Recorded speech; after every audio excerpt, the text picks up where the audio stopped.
CSR, it's one of the business incentives which in the long run is given to business owner. It drives them to put more energy in investment. There's something that is popularly referred to as foreign direct investments. This kind of investment scheme or system that enables foreigners to invest into the economic system of the economic and production market of the country. So if CSR is given to the larger market, it also drives foreign investors to come into the economic market to invest. And this will enable for instance, our local market to compete in the global market. Some respondents have mentioned that CSR goes beyond benefiting individual companies. It also addresses critical global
will be channeled into providing student loans for higher education.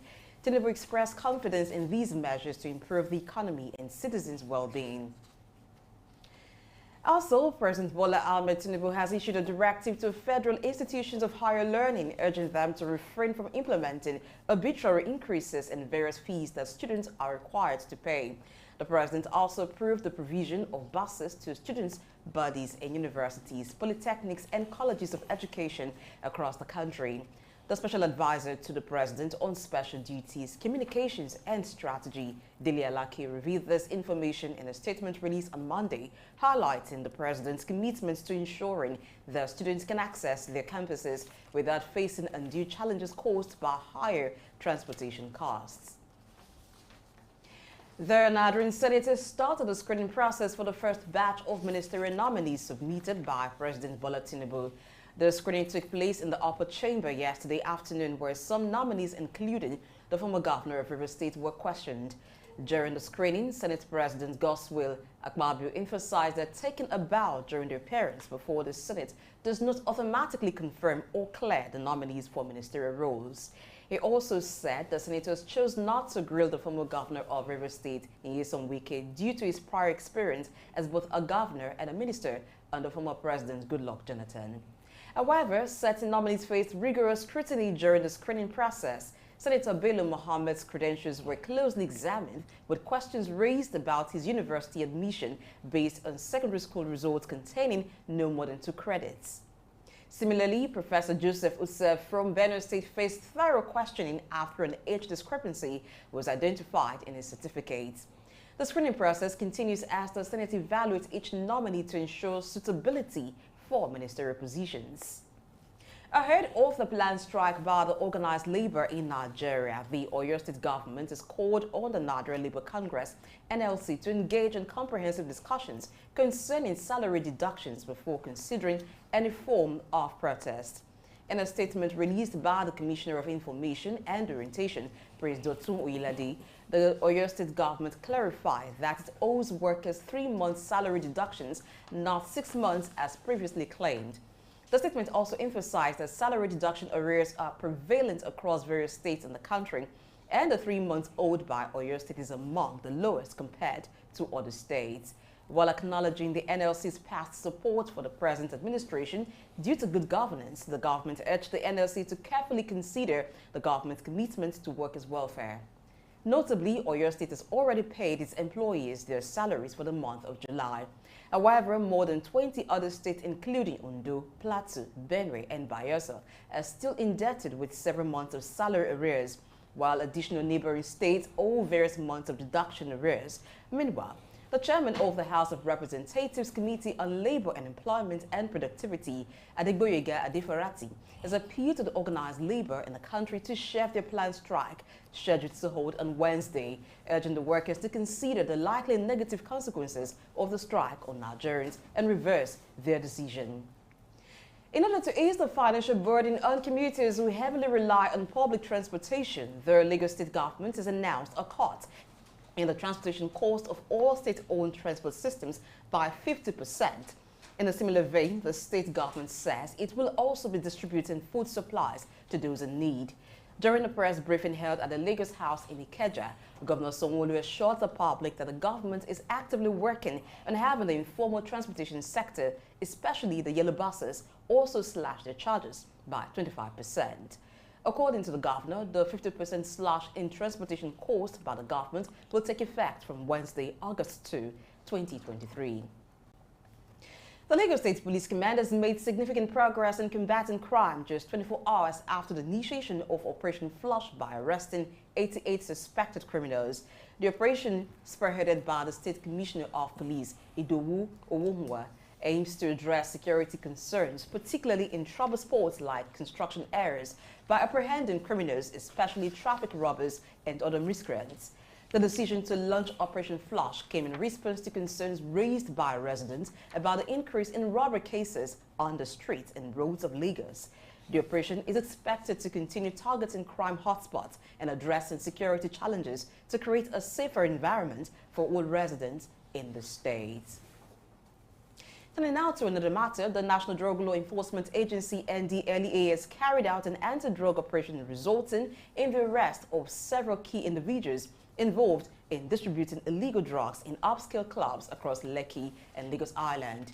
NDLEA's action was prompted by a crucial tip-off about a shipment of Colorado, a potent strain of cannabis from Los Angeles, led them to apprehend Babatunde, a prominent figure in Lekki entertainment scene who confessed to being involved in the legal drug trade for the past 3 years and disclosed popular high-profile clubs as the distribution points. It was found with 10 passes of Colorado weighing 2.50 kg hidden in coffee tins and duvet at the Murtala Mohammed International Airport, and a subsequent search of his residence led to the discovery of more quantities of the illicit substance and related equipment. while NDLEA's chairman and CEO, Brigadier General Mohammed Buba Marwa, retired, commended the dedication and tenacity of the officers involved in the operation. This ongoing operation serves as a stark reminder of the continuous battle against drug trafficking in Nigeria.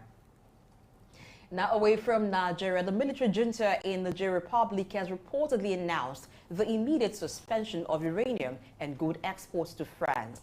Niger holds significant importance as the world's seventh largest producer of uranium, with its uranium supply accounting for 15 to 17% of the electricity generation in France. However, the suspension of exports indicates shifts in the dynamics between the two nations, prompted by the recent political development in Niger.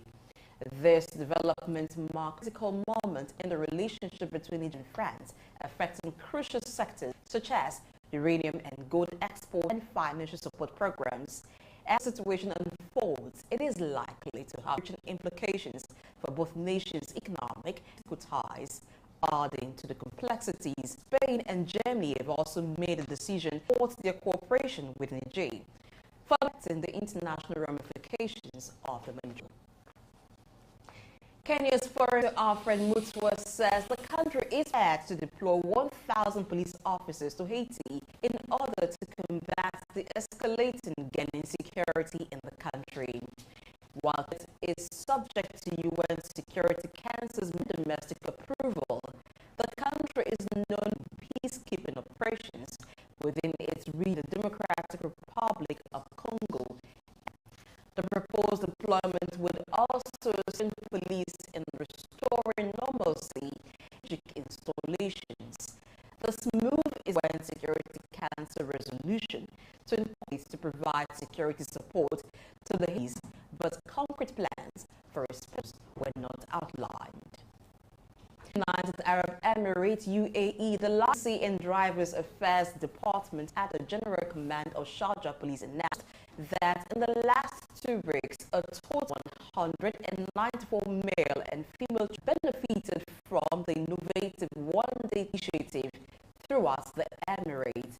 They aimed at national service recruits in height.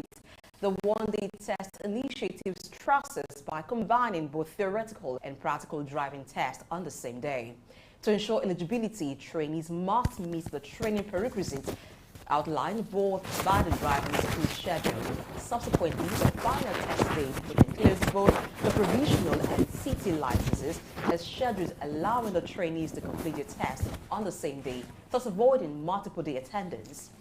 The director of the Vehicles and Drivers Licensing Department, Colonel Khalid Mohammed RK, encourages potential applicants to take advantage of the initiative's remaining duration, which is available until the end of September. During a rare and crucial meeting in Egypt, rival Palestinian political leaders, President Mahmoud Abbas and Hamas leader Ismail Haniyeh, have taken a significant step towards intra-Palestinian reconciliation. The meeting, which was held in Egypt, had in attendance representatives from various Palestinian political factions, aims to address the long-standing divisions between the parallel government of Hamas in the Gaza Strip and the Palestinian Authority controlled by Abbas Fatah movement in the occupied West Bank. Following the face-to-face talks in the coastal city of El Alamein, President Abbas expressed his optimism, considering the meeting a vital first step in continuing the dialogue. Furthermore, President Abbas announced the formation of a committee that will be tasked with furthering the dialogue, working to put an end to divisions and ultimately achieving Palestinian national unity. Now to the UK. Teachers in England have called off their proposed strike after accepting the government's pay offer. The National Education Union, NEU, the UK's largest teaching union, reported that 86% of its members voted in favour of the 6.5% pay rise. Both the NEU and the government confirmed that the pay offer was adequately funded and would not impact existing school budgets. While reacting to this, UK's Education Secretary Gillian Keegan praised the acceptance of the offer, stating it was good news for teachers, parents and students. Furthermore, the Association of School and College Leaders, ASCL Union, have already accepted the pay offer in July, while 2 other unions, the National Association of Head Teachers, NAHT, and the National Association of Schoolmasters Union of Women Teachers, NASUWT are yet to announce their decisions.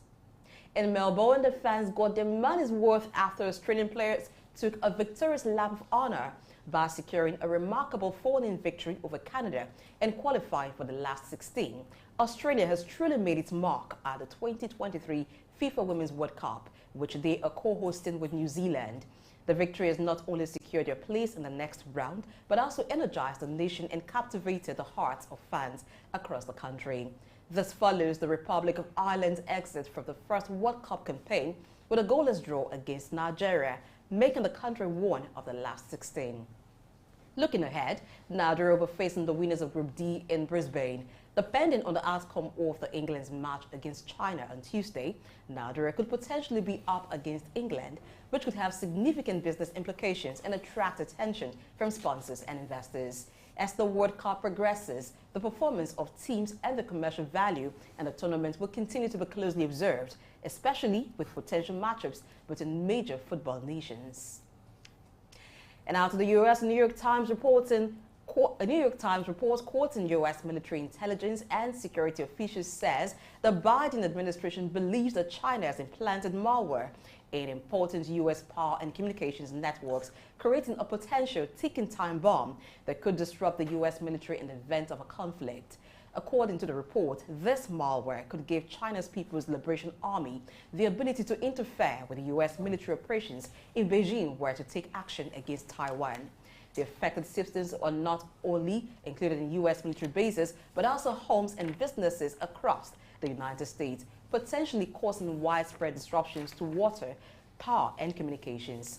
This report comes after Microsoft warning that state-sponsored Chinese hackers had infiltrated critical U.S. infrastructure networks, with Guam being singled out as a target. Authorities in Australia, Canada, New Zealand, and Britain also warned that Chinese hacking was likely occurring globally and impacting various infrastructure.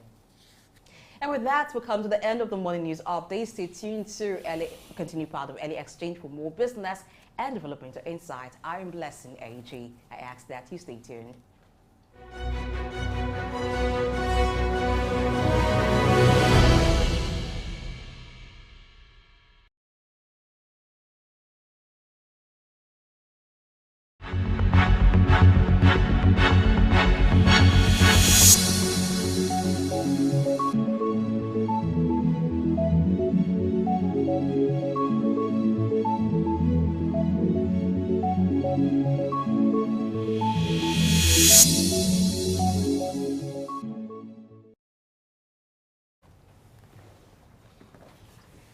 Thank you, Blessing, for the news updates, and thank you, viewers, for staying tuned to Early Exchange.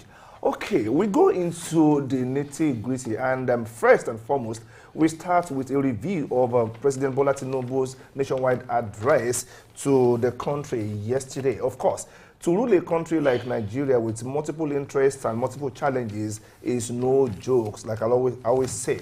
And everybody thinks you can do it until you get there and you see the enormity of the challenges ahead of us. But one good thing, or one good takeaway for me from his speech and his efforts in the last 2 months since inauguration is the fact that he came prepared. Yes, there are challenges, okay, but he is addressing them one after the other. Yeah, people would argue, or some would argue, that there are imperfections here and there, and maybe the speed of execution may not be as fast as some people would have expected. But we're talking about macroeconomic issues here, and these are not things you achieve overnight. Okay, so we'll take a look at the speech today, maybe just part of it, if not all. And I am not alone in the studios, like you know. I have right beside me Blessing Iche, who just finished the news, and I have Idahosa Osamanze, who is a Director of Policy and Research for African Development Study Center. Gentlemen of the press, welcome on board. Good morning.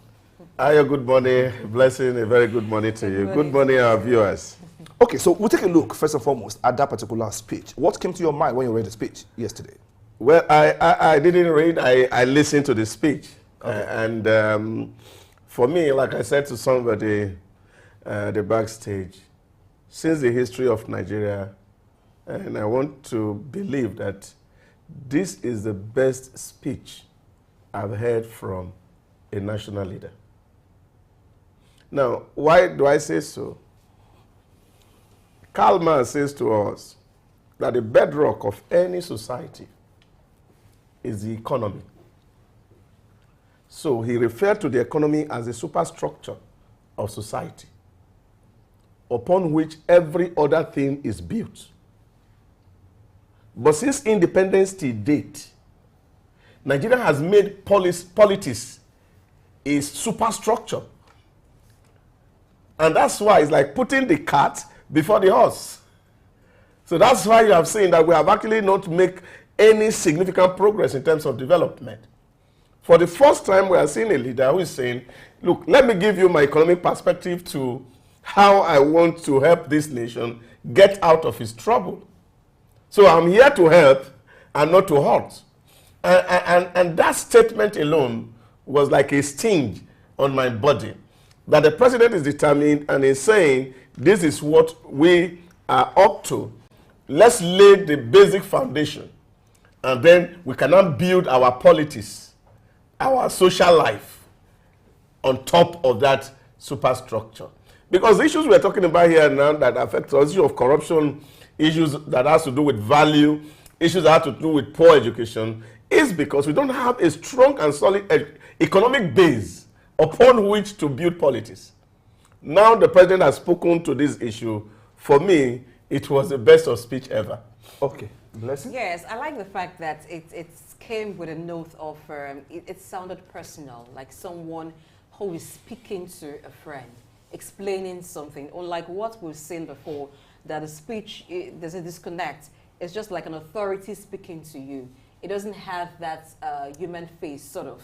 But the speech, in the way he began, he says, I want to talk to you about the economy. It's like you're having an issue with a friend, and the friend says, let me explain this to you, let me talk to you. So I like that familiarity. I like that human nature that was embedded in the tone of the speech.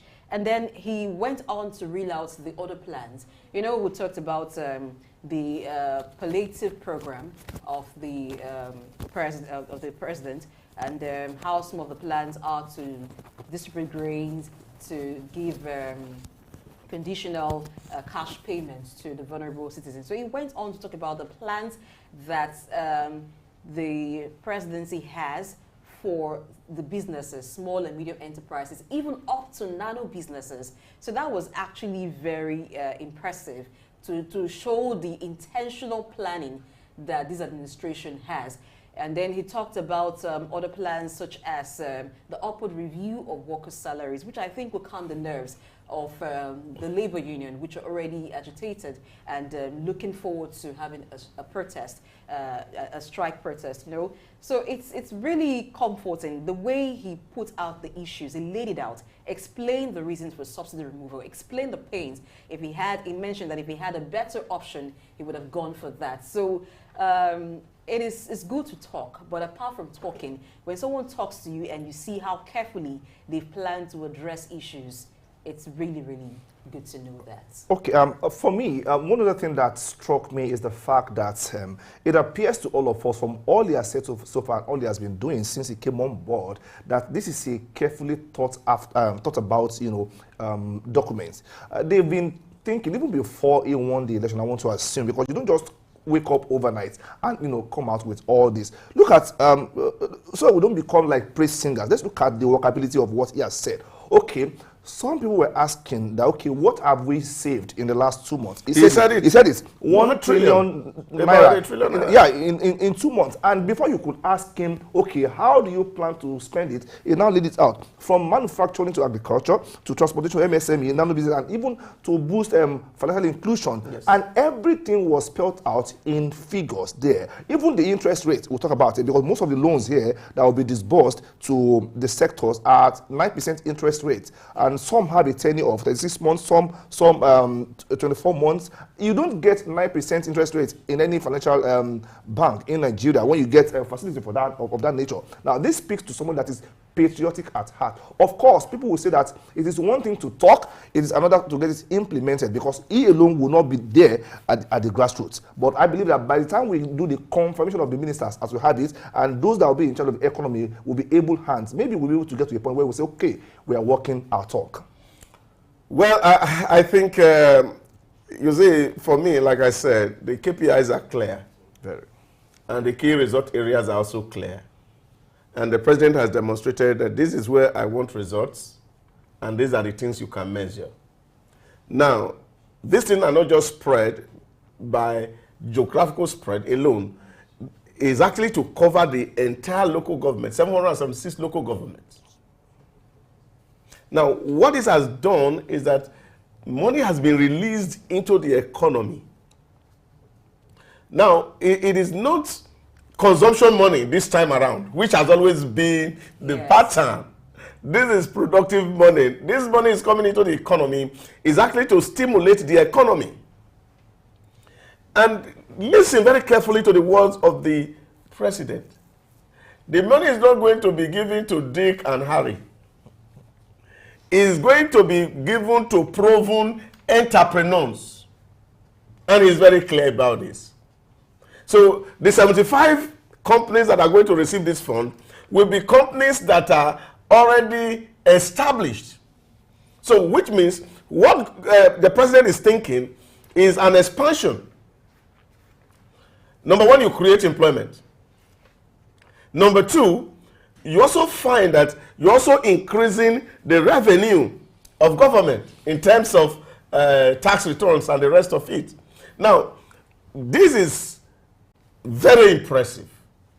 And he's saying to it at 9%. Whether it is an overhead, which will be between 12 months and 24 months, or is going to be a long-term loan, which can last up to 60 months in terms of repayment, the president has demonstrated that he's interested in seeing economy prosper. But just like Ayo has said, the big challenge here is for us who are Nigerians. You see, it's one thing to have a leader, and that's what I say everywhere I go. If you go to the US, they make policies from White House. They don't go to the street to implement it. Now, Nigerians should be very hopeful and take advantage of this pronouncement of the president.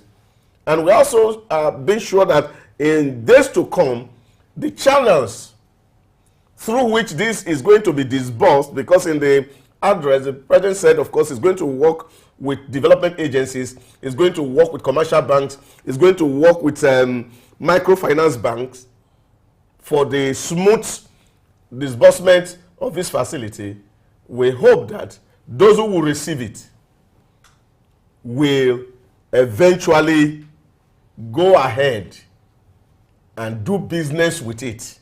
Like the Bible says, do business. So that when the returns come, we can be seeing the progress made. And this is very easy. Now, we all of us who are stakeholders in the state can actually now begin to monitor the president. So we can calculate in real terms, because the figures are given to us, where the money is. We want to see where the farm is. He spoke especially, I'm going to have 1,005 acres to produce maize. But that for me was it. And rice. So and I'm going to give 50 billion giving the money to it. People go farm. Yeah. So he's very clear about it. So those who are going to do nano farms, they will get 50,000 to support, to buy seedling, buy fertilizer, and then of course we guarantee food security. That will drive down inflation, and of course the macroeconomic stability that we have been all yearning for, I think is almost here. I recall, Blessing, in one of our conversations when you said, okay, you don't have an issue with privatization, but then the government should still have, a portion of investment. And this is what the man just spoke to here. Yeah, he is having a multi-stakeholder engagement with farmers everywhere, but government still wants to have its own farm, so that there could be a kind of stability in our food supply chain. Yes, that is it too for me. And I like the fact that no sector was actually left out. The transportation sector, there is provision via the CNG vehicles that will be given out. And so... don't forget, it's not just giving out. is given to transport companies. To establish transport companies. And Establish transport companies.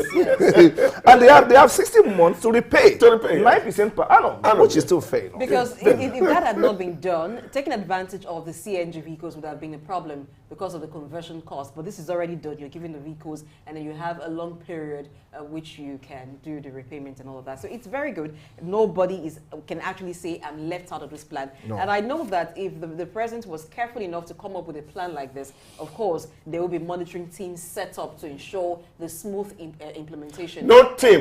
We Nigerians should monitor it. Apart from we Nigerians, there should be all of us, all our eyes. A body I like this. All our eyes should be on the ground to monitor it. Honest, let's not leave monitoring to government. We understand that, but if you don't assign a task specifically to somebody who takes responsibility for it. Blessing, when you see something, say something. We will say something. The president has told us what he wants. We know where the farms are. We will take our cameras there to go and see what's happening in the farm. And the media can do its best. The media can do its best, but I still maintain that there is a need for a monitoring. I want to believe at every level. Yes, I want to believe that if you have the energy to roll out how to distribute money, to now appoint people that will monitor it will not be a problem. No, you will not just give money out and say, okay, go and spend anyhow. He will also have his own plans, his own way of monitoring. And let's not forget that it is not just a document. So we're talking about a carefully thought out document. The phases of implementation would have been thought out, and even monitoring and evaluation, which will be periodic evaluation. I believe it will happen. Okay, maybe we can just move so away from Nigeria, let's get now to a neighboring country in the Nigeria Republic, where the military junta has reportedly announced the immediate suspension of uranium and gold exports to France. Did you see that coming at all? Well, I foresaw some kind of response. Really, you would not. Every nation wants to believe, rightfully so, that you are an independent entity and you can make your own decision. Okay, and when you make your decision, you forget sometimes that it has other effects on some other countries. Of course, when nations came and gave you sanctions, you want to, there's this sense of false dignity. I use force intentionally. Like, okay, let us fight back. But you have to ask yourself, are you doing the right thing in the first place? In a world where people are saying, okay, let people decide who ruled them, you are saying a particular cabal came together and said, okay, we are removing the people's mandate, and we are putting our own person there. Even though feelers that we get in town don't really support the fact that people want this democracy there. But so when they say they are cutting off supply of uranium to France, well, it's both ways. It's both ways, really. This for me is having a resemblance of the Russia kind of response. You see, it is what we are hearing, what we see or feel is the skin of Esau. The voice we are hearing is the voice of Jacob. Yes. Now, when you look at these issues very critically, you will see yesterday you hear people shouting pro-Russia chant. Exactly. In the army. So which will mean that the target here was France. And Russia cannot be free from this. That was why I said it you see, because the resemblance of the Russia kind of response. You see, the same policy here is the same that's playing out in Mali. And the neighbors who had already had coup, what is it? Do away with even the French language. Because they were colonized by France in the first place. So this is the issue. So France, you are feeding on us. We're going to cut you down. And this is really an affront against Europe. You see, fire is coming from all fronts against Europe. And that decimates their power, really, because Russia is not stopping at anything. I can finger them having some neck with these chaps that are taking power. If I may ask you, are we going back to the days of polarized world? In short, that for me is what it is, because we are going back to a bipolar arrangement again because of the way things are going, because multilateralism is failing globally. You're seeing that ECOWAS, you're seeing EU, you're seeing all this power are not able actually to pull themselves together. So nations are pulling together again. So you can see Europe is on one side with America, and you're seeing the Latin America, you're seeing Asia on one side. And now they are dragging some African countries along. So we are going into a definitely bipolar world. Okay. Okay. All right, we'll need to take a break right now, and then we'll come to some other matters. Stay tuned. It's the Early Exchange.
Nigeria is witnessing a rise in forex trading adoption, driven by the country's high youth unemployment rate.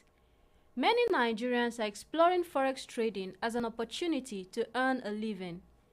The accessibility of online trading platforms and the promise of potential profits have attracted many individuals looking to participate in the global currency exchange market.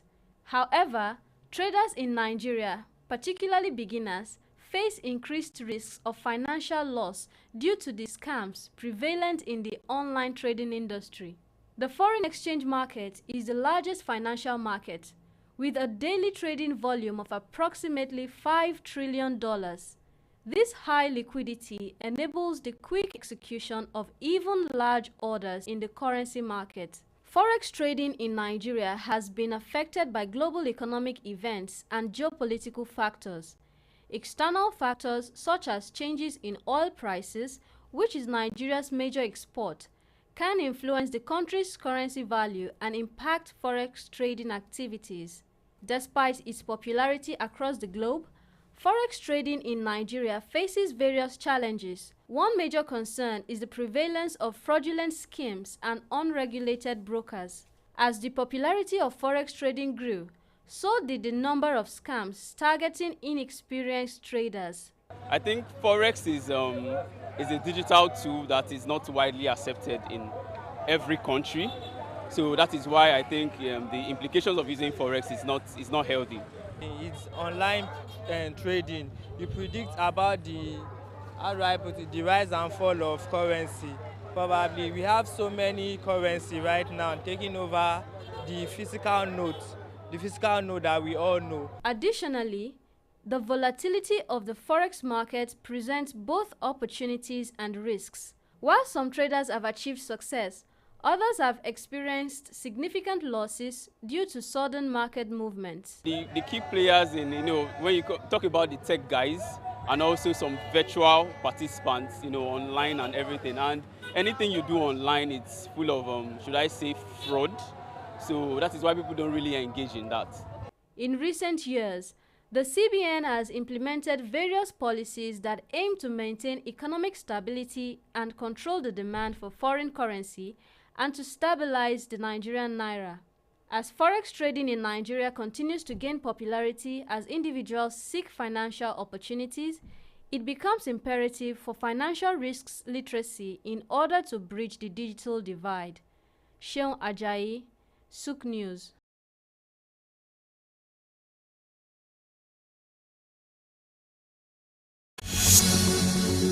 Welcome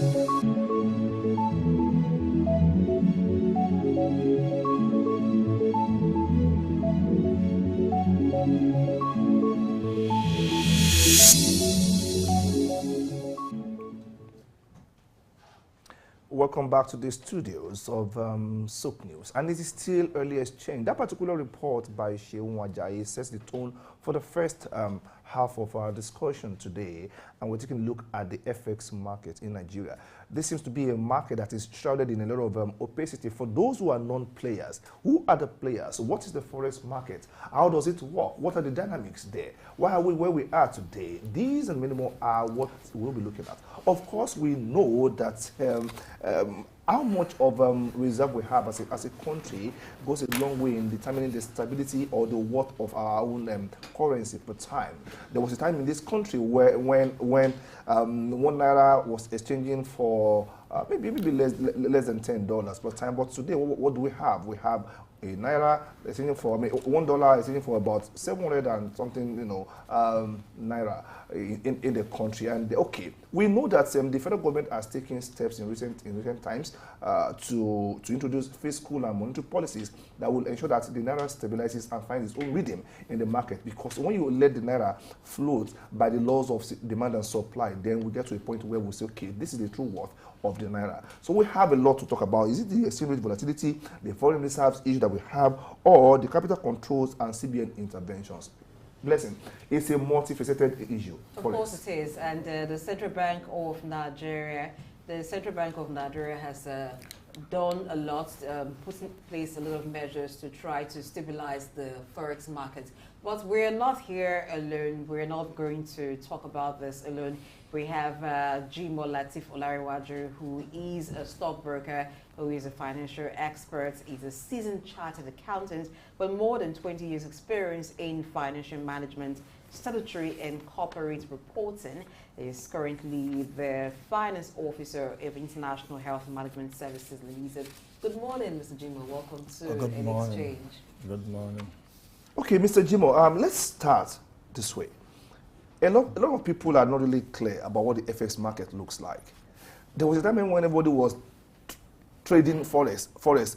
You see everybody on the street, they say they are trading forex. People lost money. They lost money for real.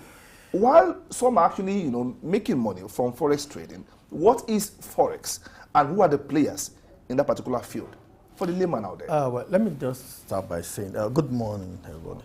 Let me start by saying the forex system is not just forex. Forex arises because of two different markets, two different currencies coming to trade each other.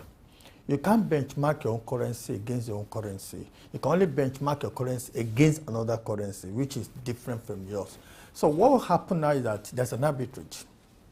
Because trading currency is a highly volatile market. If you are not very good at risk management, you might not be able to trade forex effectively. Because, for instance, now, if you're trading forex, you're trying to look at, because what even determined the forex was your GDP in terms of your reserve and whatever, that make it strong, that fundamentals that make it strong. You know that, okay, I want to trade forex. You need to be more knowledgeable about the fundamentals of your country and as against the other country that you are trading with. For instance, now, I'm trading Nigerian currency with the GBP, that Great Britain pounds. So there are things that I need to look at. You need to look at the environment of the other currency to be able to dictate or to be able to predict effectively what you're going to what's going to stake on. And for instance, where you must have a profit, a target profit. You don't say you want to trade for, although there are people that trade a long time. Like if I want to initiate a trade now, okay, I want to trade, okay. I've already projected, okay, the Federal Reserve will be, US Federal Reserve will be this, by this next month. I'm projecting. And there are fundamentals I'm going to use as a benchmark to now set my own trade. So, in as much as a very volatile market, you need to understand what it means and how you can trade. Not something you can just enter, okay, I want to trade forex, I just entered it. No, you need to understand the currency you are trading on. And this arises because you really want to know, okay, how strong your own currency is as against the other currency. So that is just what I can say a little about that. Okay, in the forex market, you have different persons who play in that field. Who are the key players, the stakeholders in the forex market? Well, the key stakeholders in the forex market are you can talk about the money managers, the banks. You can talk about individual portfolio managers too that intend to take advantage of the currency movement.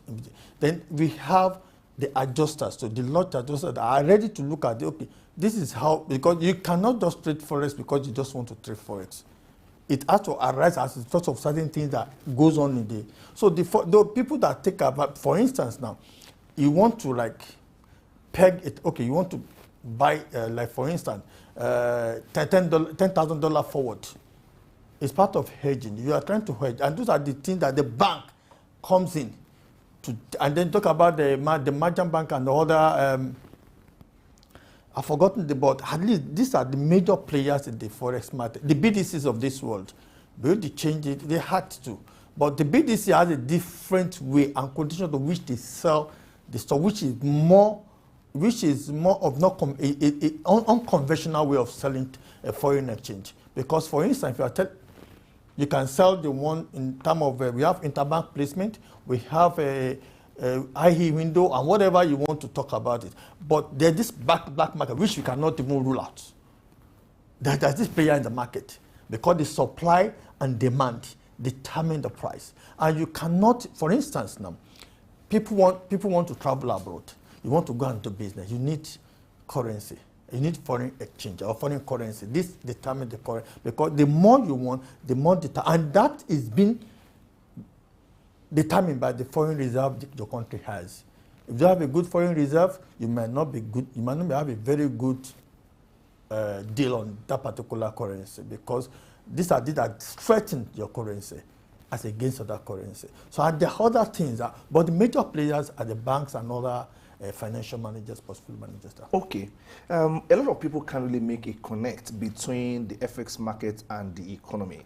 When you mention foreign exchange to a lot of young people out there, or the uninformed, maybe not necessarily young, they don't really feel the need. They don't understand what it does to the economy. FX, so what is it? Because as far as they're concerned, they cannot make the connection between the FX market and the interplay with the economy. Can you please make the connect? How does the FX market determine the health of a nation's economy? Good. FX market, like I told you, the currency itself, how strong your currency is determine how your country is being well off in terms of because the economic itself, you can't trade on your own. You need to, it's an open market. You need to open to other countries. You're not doing a closed economy. You have to interact with. These are the things that arise that make the currency very, because for instance, you are trading in the international market, commodities. So these are the kind of things that need your international intervention, that need international intervention in your currency. And this is determined by the much you have in terms of your GDP. Your GDP must be strong, and your reserve, because if you have a good GDP, that means you have a good reserve. That means you're not import dependent. You export as well to earn foreign exchange. Because if you don't earn foreign exchange, you might be trading much at loss because your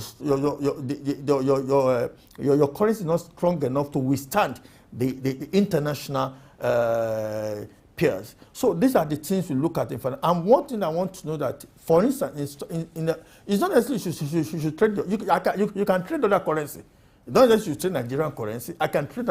I can try to GPY, Japanese yen against GPP. Allowed, because we have, like I said, we have the artificial intelligence allows you to trade online. There's a platform for you to trade and make money from other currencies, either even your own currency, because there are good fundamental, then other currencies can trade with each other and make your money. But most importantly, what you need to do is your risk management. Most people that loses money, they don't understand that you need to, because it's a bit of speculative. And because it's speculative, you need to understand that anything that's you need to hedge. If you don't hedge, you lose your money. That is it. So how do you achieve a strong forex market, and how does this in turn impact the economy when you have a strong forex market? In fact of impacting in economic, the currency is not really, it's an economy that will determine how strong your currency is. If you like, for instance, look at what our president did yesterday. He was giving a very comfort or soothing statement.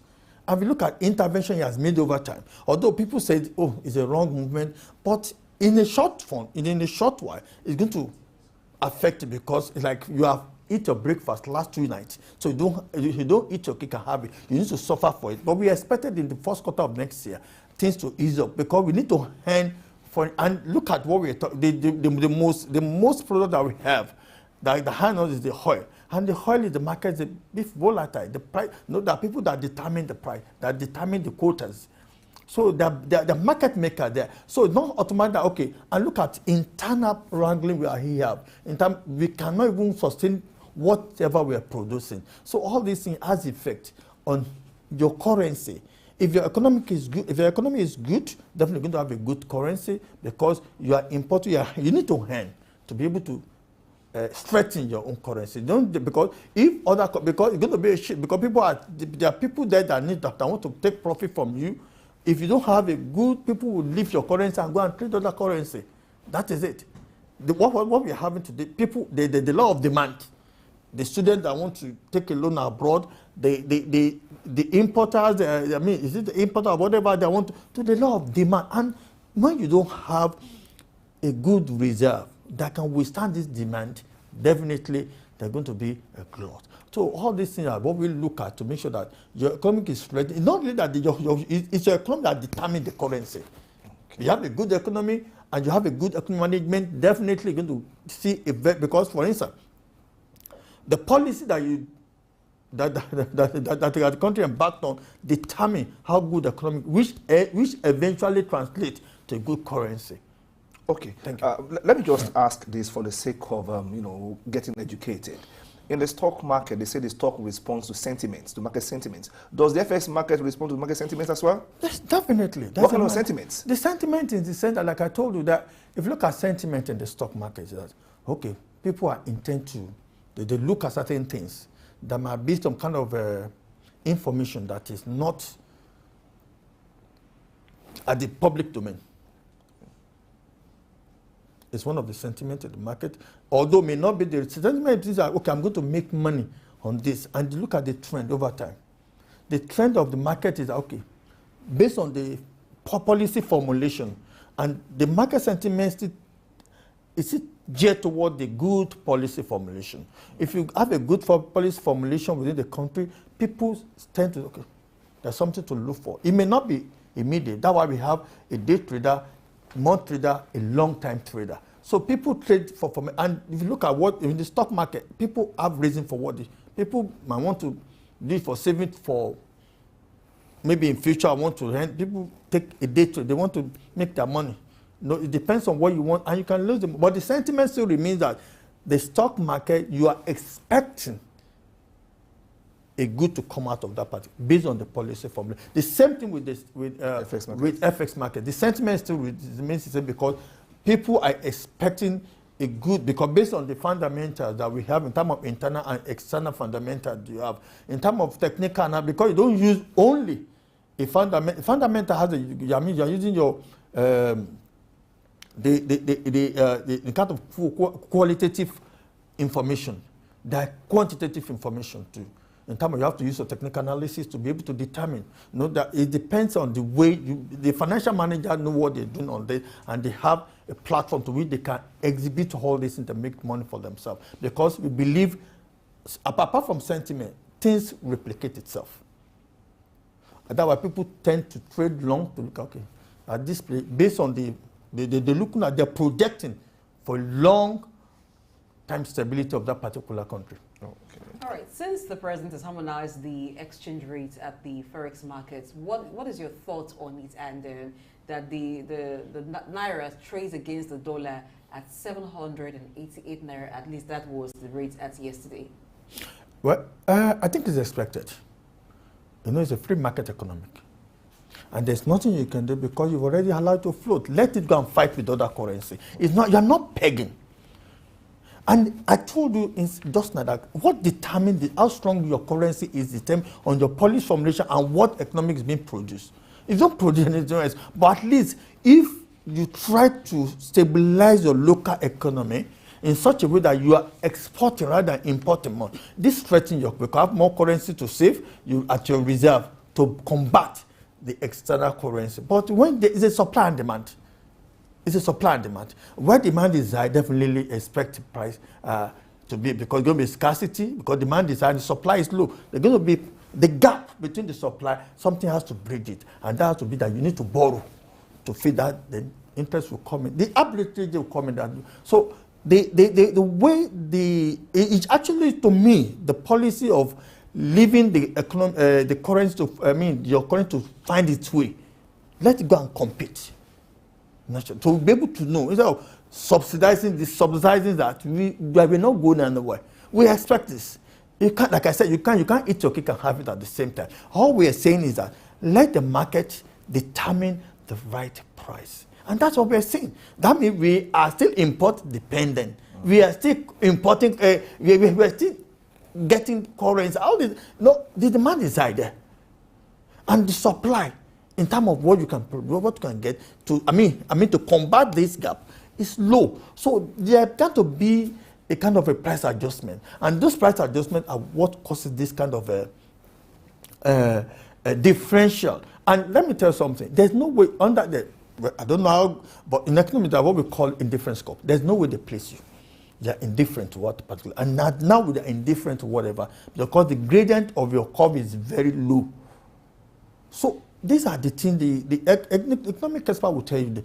But look, in fact, to me personally, what this government is doing, to me, is on the right track. Okay. That is it. Let's leave the government aside for a while. I am particular about the trading side of FX market. Okay. I started by saying that so people, traded money in the FX market and they lost. Now, what skill set can qualify one to be a successful FX trader? First of all, you need to understand the fund. You need to actually, because first you have to be a financial person. Not necessarily you should even be a financial. It depends on how exposed are you. Exposed in what context? Because you need to understand what goes on in the economy, because those are the things that determine the currency. Okay. They strengthen because first thing is that it's not like a financial manager comes in and says, okay, I want to go and trade Forex. It's a financial manager, but you have to know there are things you need to step out, there are things to follow. The sentiment, like you said, is not based on the just sentiment I want. You have to follow the rules. For instance, if you are trading online, apart from because for instance, let me give you if I'm trading $1 to GPY or to the highly volatile market, but I need to understand what goes on in the US market. That because sometimes when I remember when Benabank wants to make news, you see the market flat. People they want to listen to what's going to the state, because the statement the CBN there, the Federal Reserve chairman says, has a lot of weight. It can turn the market down. It can make and it's just a short. But the most important, you need to, like I tell you, you need to first of all understand the risk management in the market. Want to take profit? If you are kind of a trader that want to trade long, no problem. If you have the money to back it up, people, like if I'm trading, I can't trade more than maybe $100. Okay, I can just start with the $100. Okay, I don't want to trade longer, I'm just coming in. Okay, let me just if I just make $2 on this, cut it off. You are instructed, it's an online It's thing. automatic. You are instructed, and you can take your profit and then you can benchmark your loss too. Okay, if the thing fall to, that's a risk management. But one thing that greedy is inherent to human being. I was about saying it. So there's nothing, when you see billions of dollars or trillions of dollars moving on the wire, so you want to, that greediness make people lose money on FX market. That's why you have to really understand FX is a speculative market. That's why they say you need to actually do your risk management very well before you come. Don't look at money and say, just maintain, okay, if I'm trading $1,000 to 1,000, maybe to GPY or to GBP or to any other currency, okay, I want to get, okay, at this trade, I want to make $50. Trade it and cut your profit. Okay, if it goes down to this, okay, $20, I think I can manage $20, cut your loss too. So it allows you to enter trade at 7, and you might be lucky. But if you say, oh, at one time you want to make $1,000, and people that does that have a shock absorber So to withstand that loss. I No, people no, they lost a lot of money and they still come back. It's like a commodity market. You can take commodity online too. You can do a lot of, and these are things, but one important, you need to understand risk management before you trade any currency. So how do technological advancements impact the forex markets? It actually, I can just tell you now, you can trade off. You don't need to trade Nigerian naira. You don't even need to. You can decide to trade any other currency against another currency. So these are the way you can do a lot of things with. Because if you look at ASI on the foreign exchange or whatever, it allows you to determine the right price at the right time and to take your profit, because you don't need to wait. Immediately you cut it off. You've instructed automatic. These are part of the positive enhancement that if you reduce your risk, okay, I want to trade this to this, and then you can just instruct. Okay, and then it allows, because they allow what we call margin trading now. A margin trading is where, although to me it's a buffer, but sometimes because there's a top, like I trade with Alpari, UK.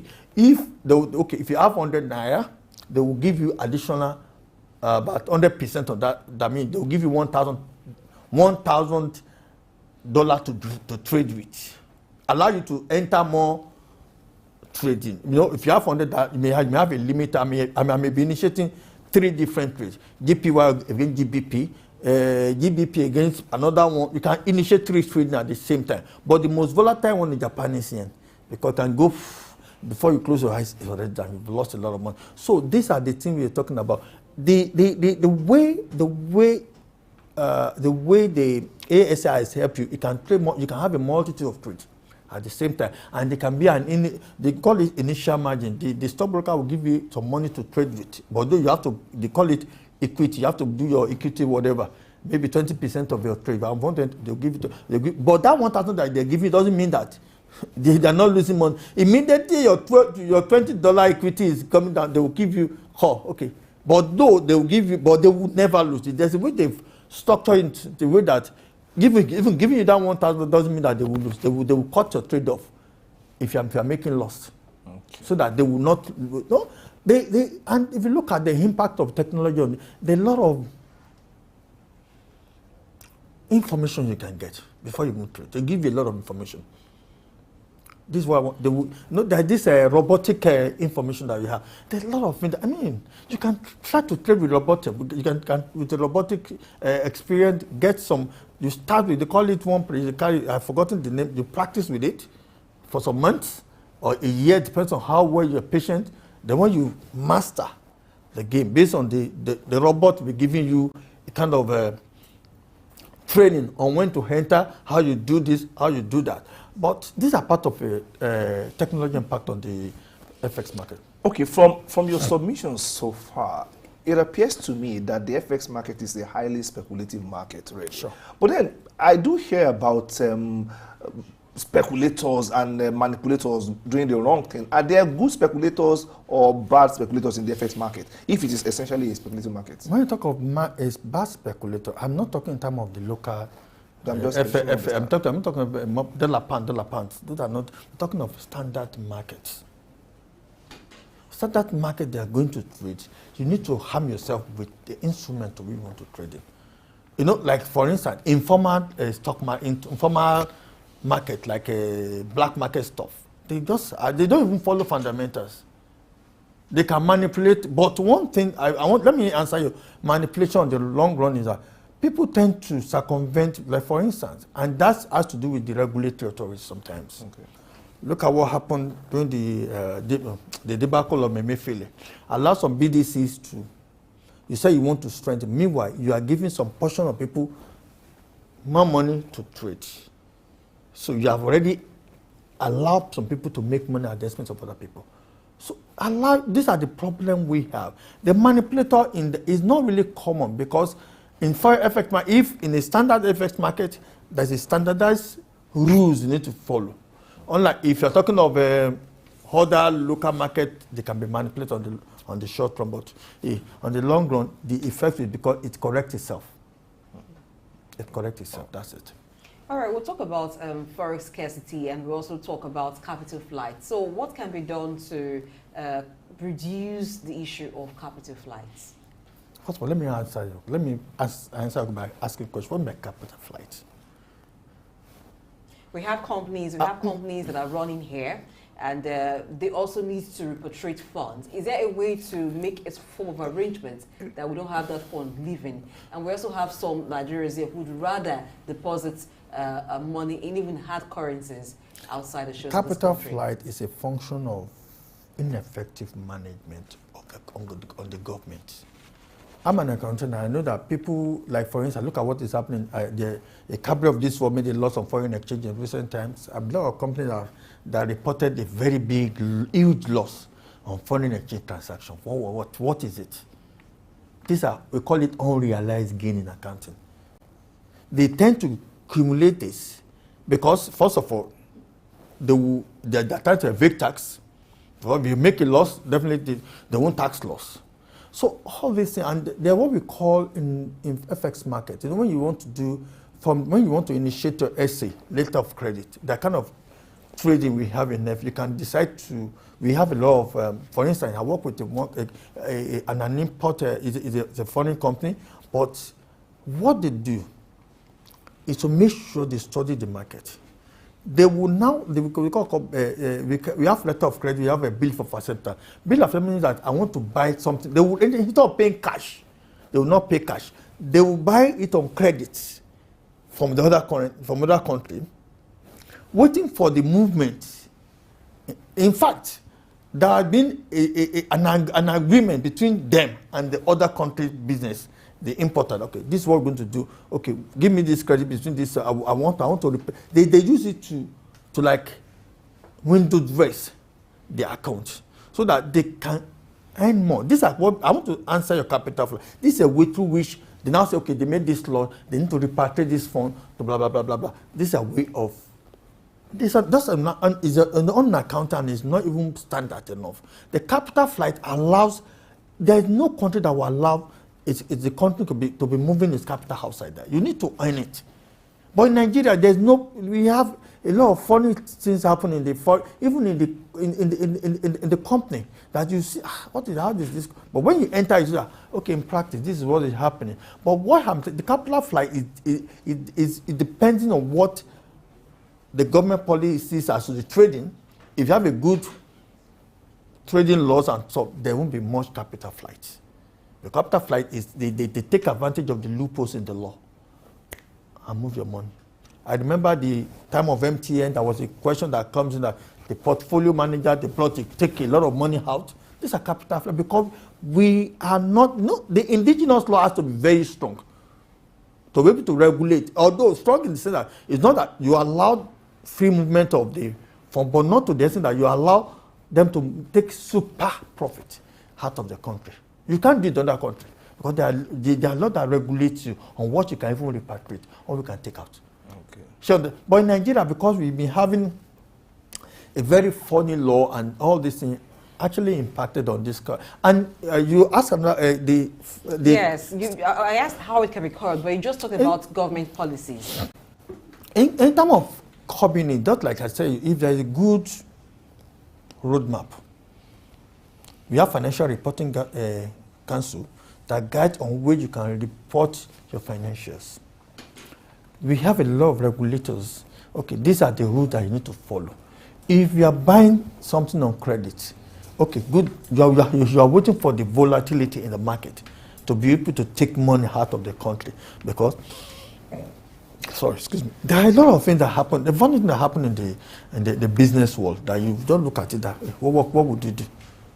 But the government policy needs to be very clear and direct on the way you manage your fund.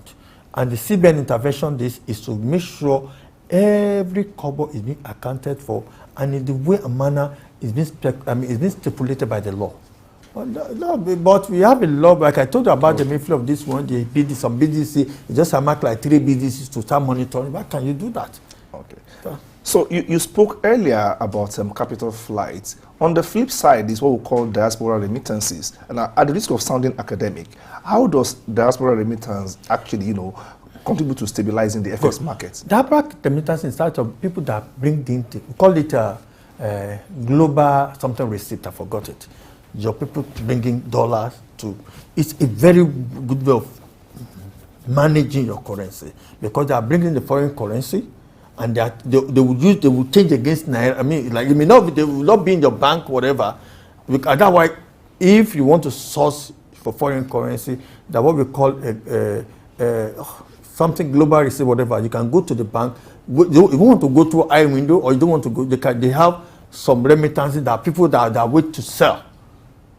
Maybe global receipt that come from foreign, they're Nigerian. Maybe they send the money down, they want to sell it. The banks know who are with that work with another one interbank placement. I can decide to, okay, do you have dollar in your bank? They say, know that this internal, apart from the normal IE window, there's very way to source your fund.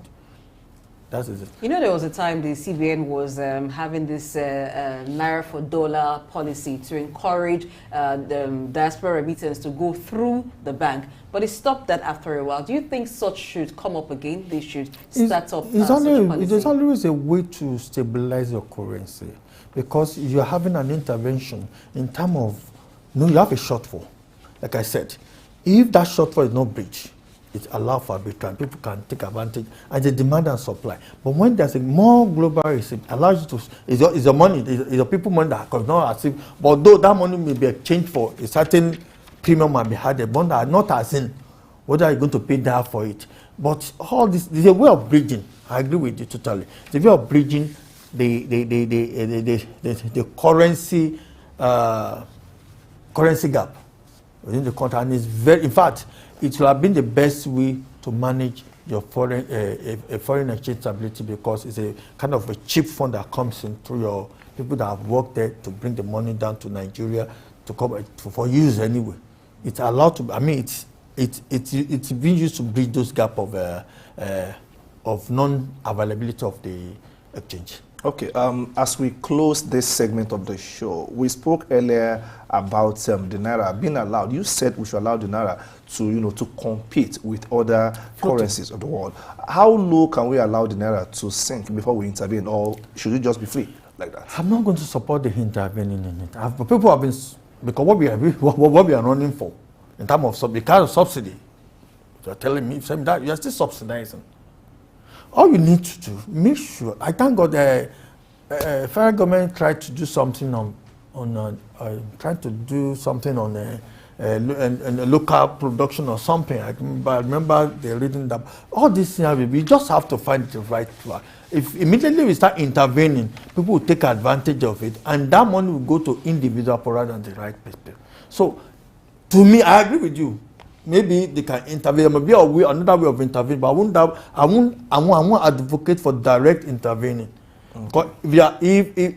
In fact, I was against when the removal of subsidy come and the federal government peg the dollar about 400 and something, which I'm not. Allow it natural. We get there, but if we don't, I know we are very impatient in this part of this world. I know we want, but I always say, patience is the rule of the game. But I pray. If we keep, the only problem I'm going to have as a caveat is that I hope when we are reaping this gain, the people will not circumvent it again and not allow the gains to trickle down to the common people. But the best thing to allow it to find its way. Okay, and in finding its way, that discussion has found its way to a conclusion today. And so we'll go on a break, but just so you know, if you want to be involved in forex trade, you need to understand risk and risk management. You need to understand the market itself very well so you can trade and make some gains out of it. All right, and that's it on the discussion on forex markets in Nigeria. Let's go on a quick break. We'll return to begin to talk about fintech and financial services in Nigeria. Stay tuned.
According to ongoing research by TechPoint Africa, an Nigerian technology news website, there are at least 270 fintech companies in Nigeria.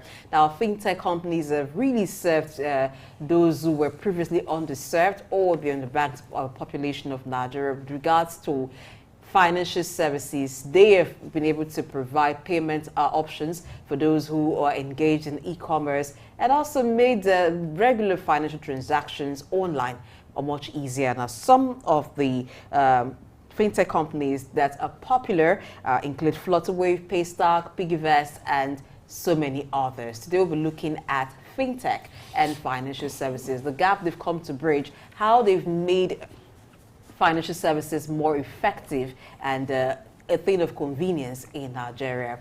AY, I know you've used a lot of times you've had to use one fintech company or the other. You said earlier that they came to bridge the gap, and that was what they were known to do traditionally. But now they are not bridging the gap; they are creating the gap. They've taken the space and they are creating a gap between them and other commercial banks, okay? It would interest you to know that Flutterwave, for instance, has a market cap that is bigger than any commercial bank in Nigeria, except it has been updated. Now, this happens because, okay, technology has aided them. When they came on board, they were meant to, like, okay, fill some gaps, help us get to a point of convenience in our daily transaction. But today, you can have a company account without entering any commercial bank. You don't need the four walls of a bank to, do transaction. To such a point that even commercial banks are, taking a particular step in the direction of, fintech. So this is how big fintech is in the world. Yeah, fintech is quite big, but coming to actually taking the space when it comes to providing financial services. Here, initially they were there to bridge the gap, but now they've gone into providing banking services themselves.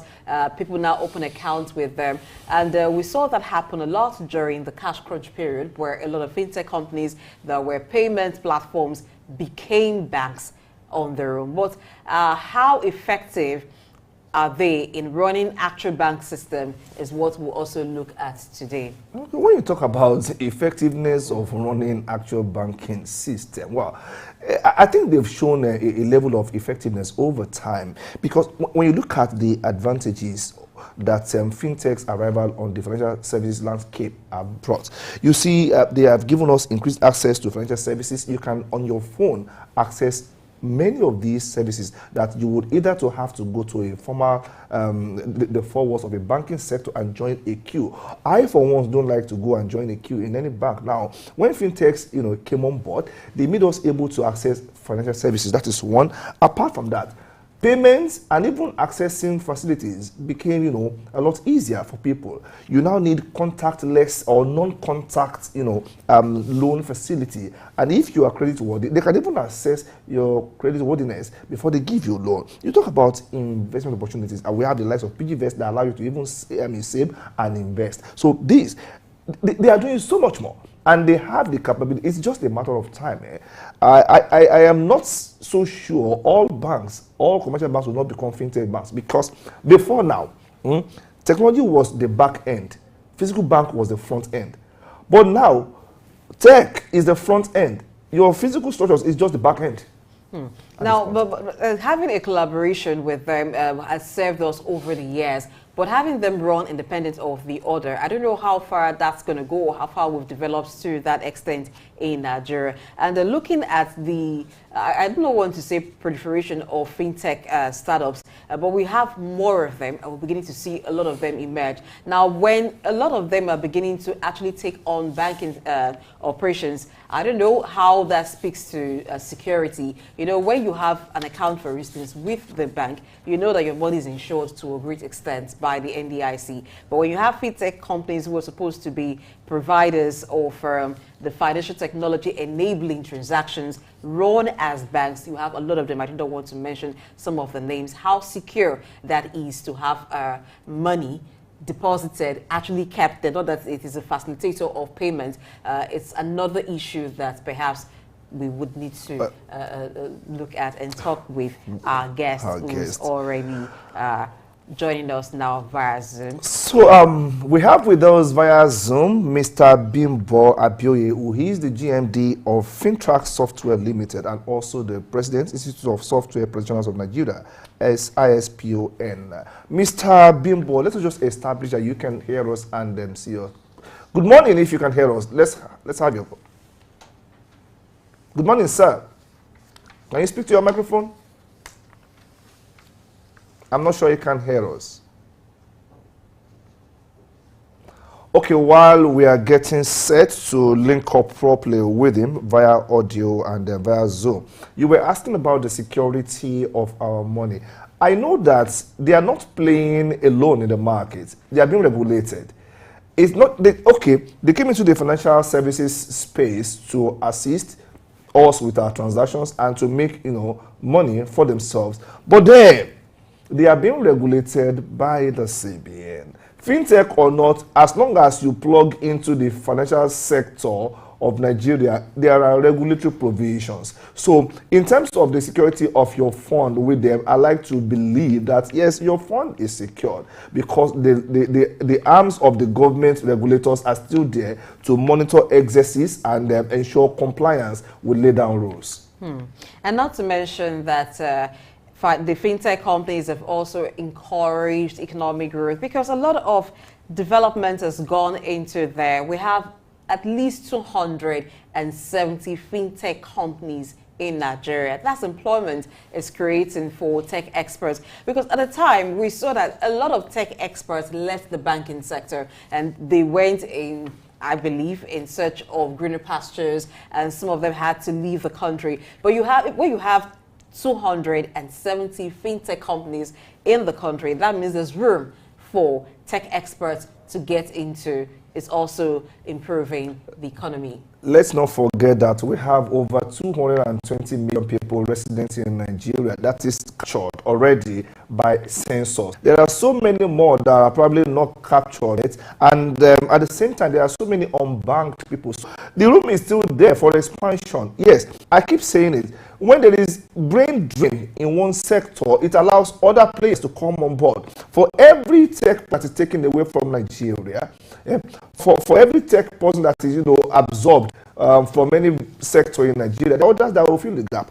Okay, let's just go back to Mr. Bimbo Abioye via Zoom. Good morning, Mr. Bimbo. Can you hear me now? Good morning, and how are you today? I'm fine. Thank you very much for joining us on Earlier Exchange. Today we are talking about fintech, their arrival in the financial landscape. Let me ask you, how big is the fintech industry in Nigeria? Oh, the fintech industry is really roaring up, and it's bringing a whole lot of big changes into the financial ecosystem altogether. When we say fintech, let's forget that we are just talking about leveraging financial technology to bring about financial services. And now what you are seeing is that even banks are in the fintech terrain, and that is one big thing that fintech has done to the financial landscape. Okay, so banks have changed their ways themselves, have transformed into fintech now. So there is really a very sharp delineation between banks and fintech. You're saying that the government sectors are not left in this evolution. So how has the integration of fintech services impacted government services? Okay, before some years back, you have situations where every MDA, as ministries, departments, and agencies, they have separate multiple accounts, different banks, and what was covered was that those funds in different banks are not efficiently engaged for the objective for which those MDAs were set up. Now, the inroad of fintech in government services, started some years back with the introduction of the Treasury single account, forcing all MDAs to transact through that window. And that brings a lot of transparency. And also, funds are not just left idle in banks without trace. So this has brought a lot of efficiency in terms of resource optimization of the MDAs. But largely, most MDAs are still largely manual, and so a whole lot still have to be done that realm. But the starting point, the quick impact I can see is the three single account. And also today we have some MPAs that are really bringing some innovations into the ecosystem, like NIMC. Okay, so now we are talking about NIN, NIN, so that's something that is going to play a very huge role in the coming days in the global Nigerian ecosystem. Okay. Thank you. Yeah, we still have a lot of banked Nigerians, and perhaps one of the gains of the fintech arrival in that particular financial ecosystem is help promote financial inclusion. How do you do this, and to what extent can they do it to promote financial inclusion? Okay, so let me also tell you that like one big thing that fintech has brought, like I mentioned earlier, is that it's woke up the entire ecosystem. So their impact is monumental. Before their arrivals, you have commercial banks, and I believe that customers have to come to them. Okay, they believe that they were given to old-fashioned banking, but with the fintech. In fact, let me take you some years back, sometimes in 2019. One of the program bodies to which I belong, Institute of Chartered Accountants of Nigeria, took me to 5 of the top, biggest banks in the country. And the concerns then, as I stated that those things, was the concerns of banks, saying fintech taking away their businesses. They started with payment service, and before you knew it, they extended granting loans. And before you knew it, they took it to collecting deposits, such, thereby really, contesting with banks in all money-making fronts. Okay, so there was they were a bit jittery then, and I told them one of the things if you to start with, if you don't think something will do you, yes, but I mean, you can't just continue the old way. Why are customers patronizing tech and leaving you alone? It's because you are largely manual, because largely you are not looking at customers. Enough.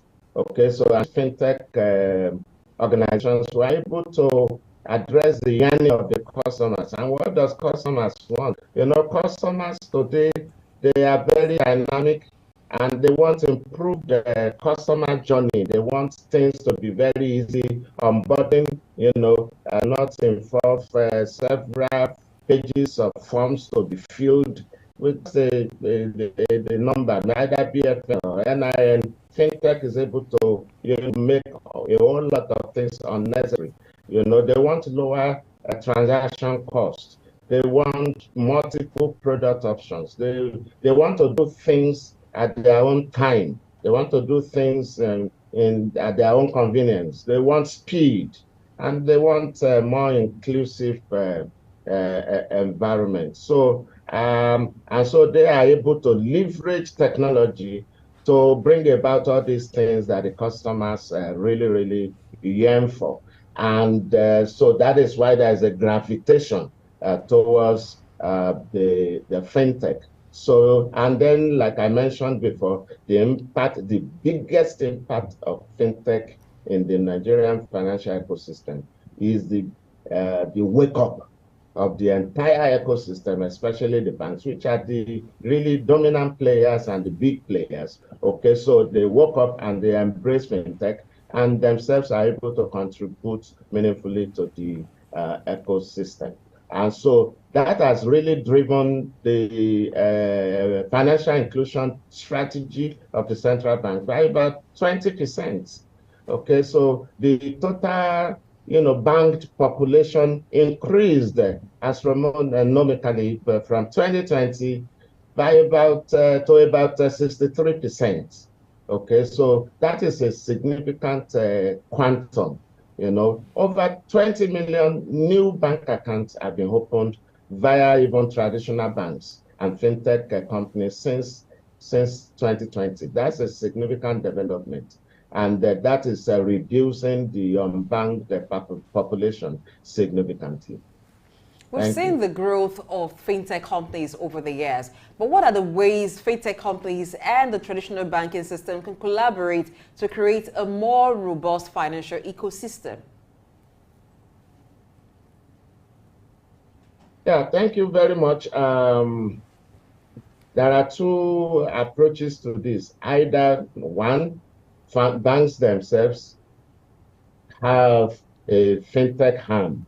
And you are seeing that today. You are seeing GTB having a fintech arm. You are seeing Access Bank having a fintech arm. You are seeing another approach is for banks to partner with fintech, to bring about the transformation, starting from even their back office processes, middle office processes, and to the channels, thanks to the channels, so, and then to be able to serve customers better. Okay, so, and that will really, really bring a big change, and that will improve the ecosystem impact. Okay. My colleague earlier in the opening spoke about the confidence that we should have as customers in depositing our fund in all these fintech accounts. And I did respond that I would assume that there are provisions to regulate the fintech in the financial ecosystem. What are the regulations that are there to ensure that we are safe, actually, to trade with the fintech companies? Okay, one of the good things, initially when the fintech companies came, they were largely unregulated. But some, I don't have it on my fingertips, but some 3, 4, 5 years ago, Central Bank came up with guidelines to regulate activities of fintech and digital banks. Okay, and so this has brought sanity into the environment. And you would remember that recently about more than 40 different players, were delisted and banned by the central bank. Okay, so for flouting, regulations of the. So regulation is what will really bring that trust and confidence.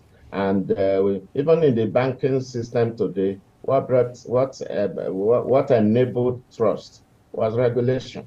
And so the central bank has really come to really bear in this realm, and it will be for the good of the ecosystem. We find that we still have a large percentage of our population unbanked, about 42% of them, and most of them are in the rural areas. So what innovative measures can fintech companies adopt to meet the peculiar needs of rural dwellers? Okay, with the leveraging of technologies, both fintech and even banks themselves, one of the things that has enabled is agency banking. Agency banking.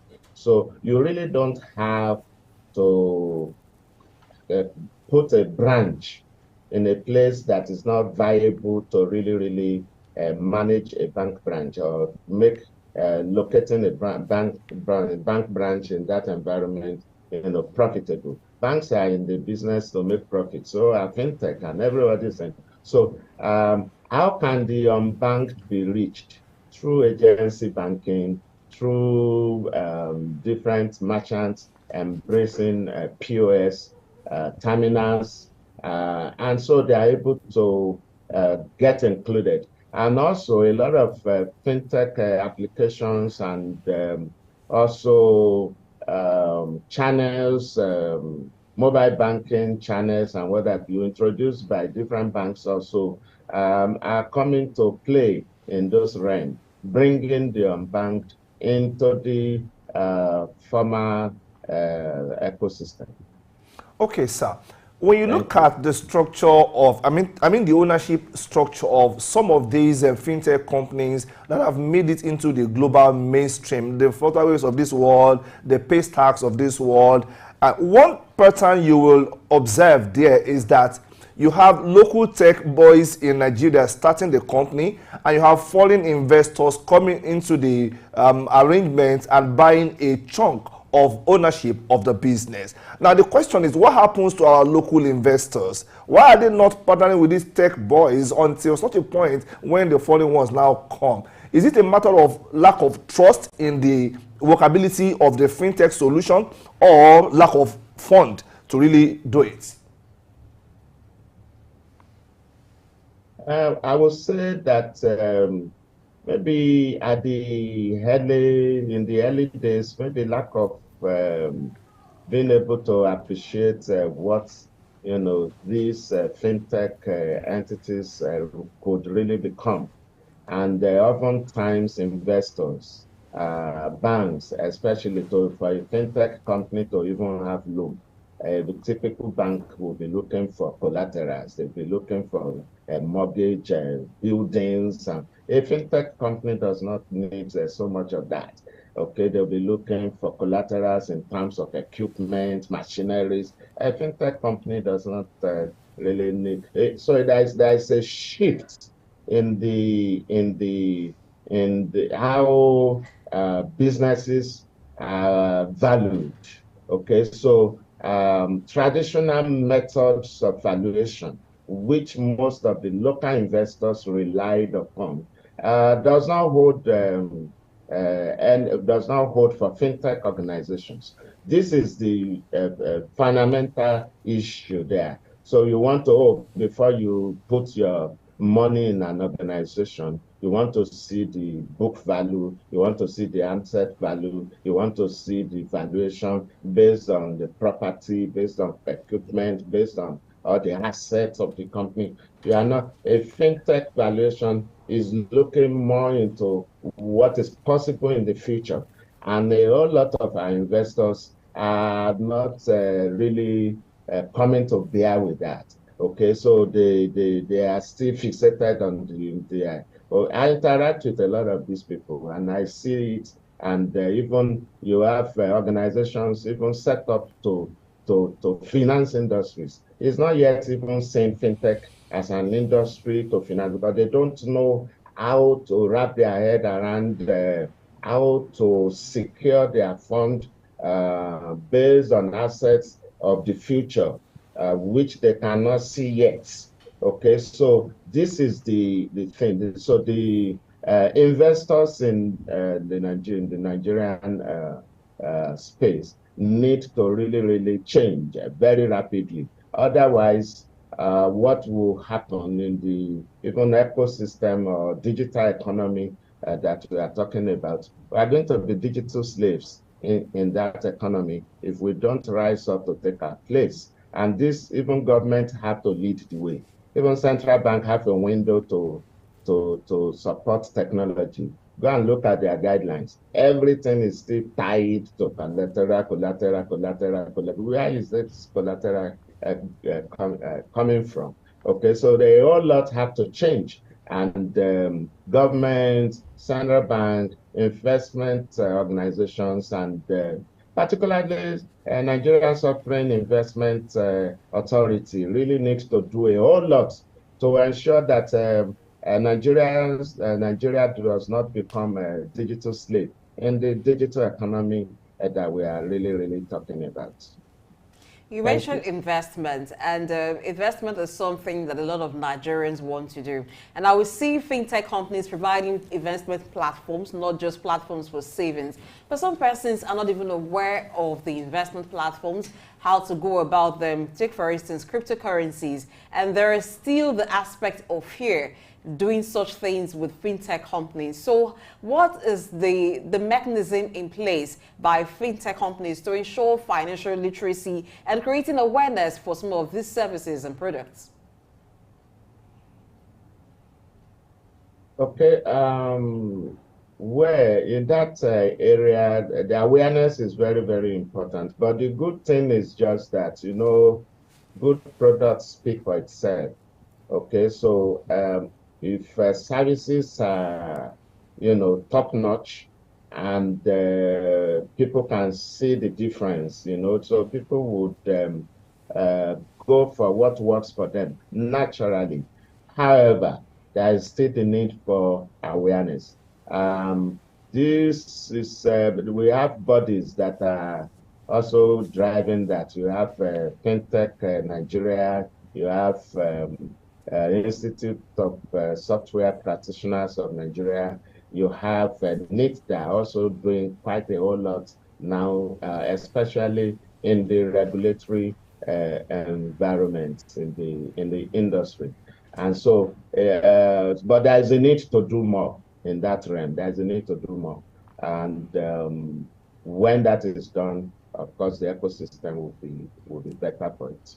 Okay, still speaking about investment possibilities, one huge window is the cross-border investment possibility.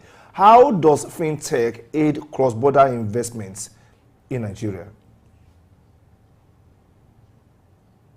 Okay, cross-border investment. The important thing with cross-border operation is operators being able to invest their money across their borders and also have it back when they need it, either by way of dividend returns on their investments. This is very, very, very key. Okay, so some 2 years, some 2 years ago, due to some policies being carried out, then that made it very difficult for investors outside of the country to repatriate their profit or gains or proceed. It led to flights outside of the country. It led to capital flights. People are taking away their money because they are not sure, when, even when they make profit, they are able to repatriate the fund. Okay, so fintech have come to play a very big role there. For example, I'll give you an example. For personally, I travel a lot, and trying to diversify the business sources, for the company Fintrack that I run. Okay, so I'm looking at different countries across Africa. Now with a fintech platform, there's a platform I'm able to use, and so when I go to Ghana, I just move money from even my Naira account to that platform, and then I push it into the mobile money there, and I'm able to spend without even touching a Ghana city. Ditto for Kenya, ditto for different countries. So penetrating all of this environment, making business very, very easy to consummate, okay, and making it possible to fund operations in those different parts of the globe.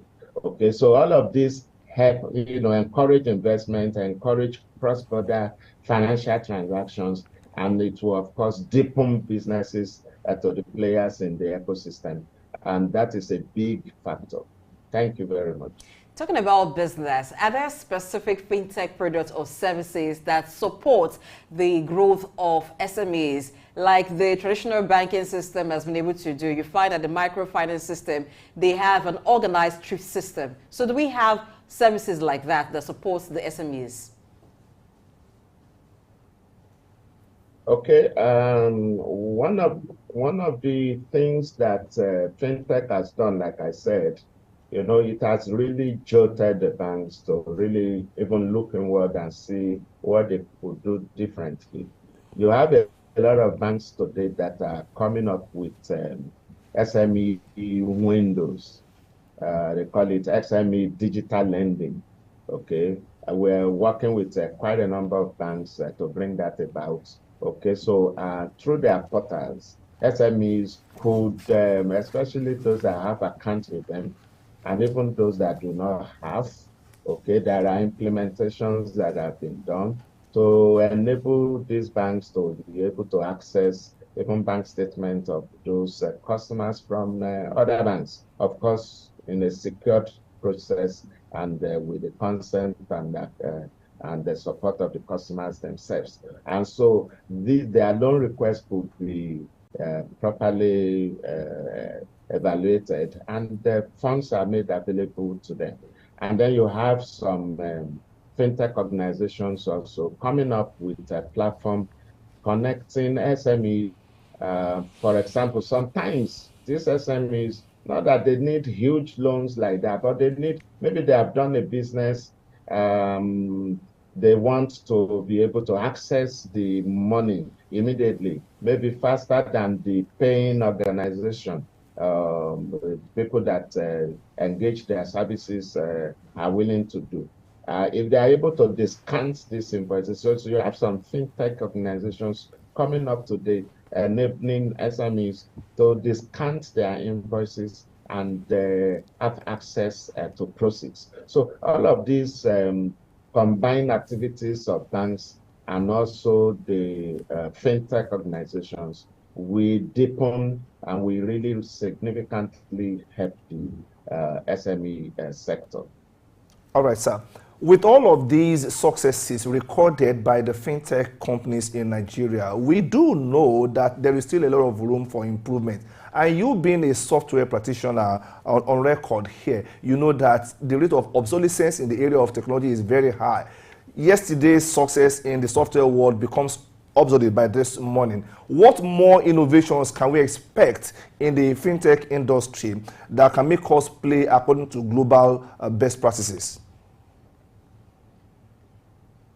Thank you very much. Innovation is what has brought the ecosystem to where it is today.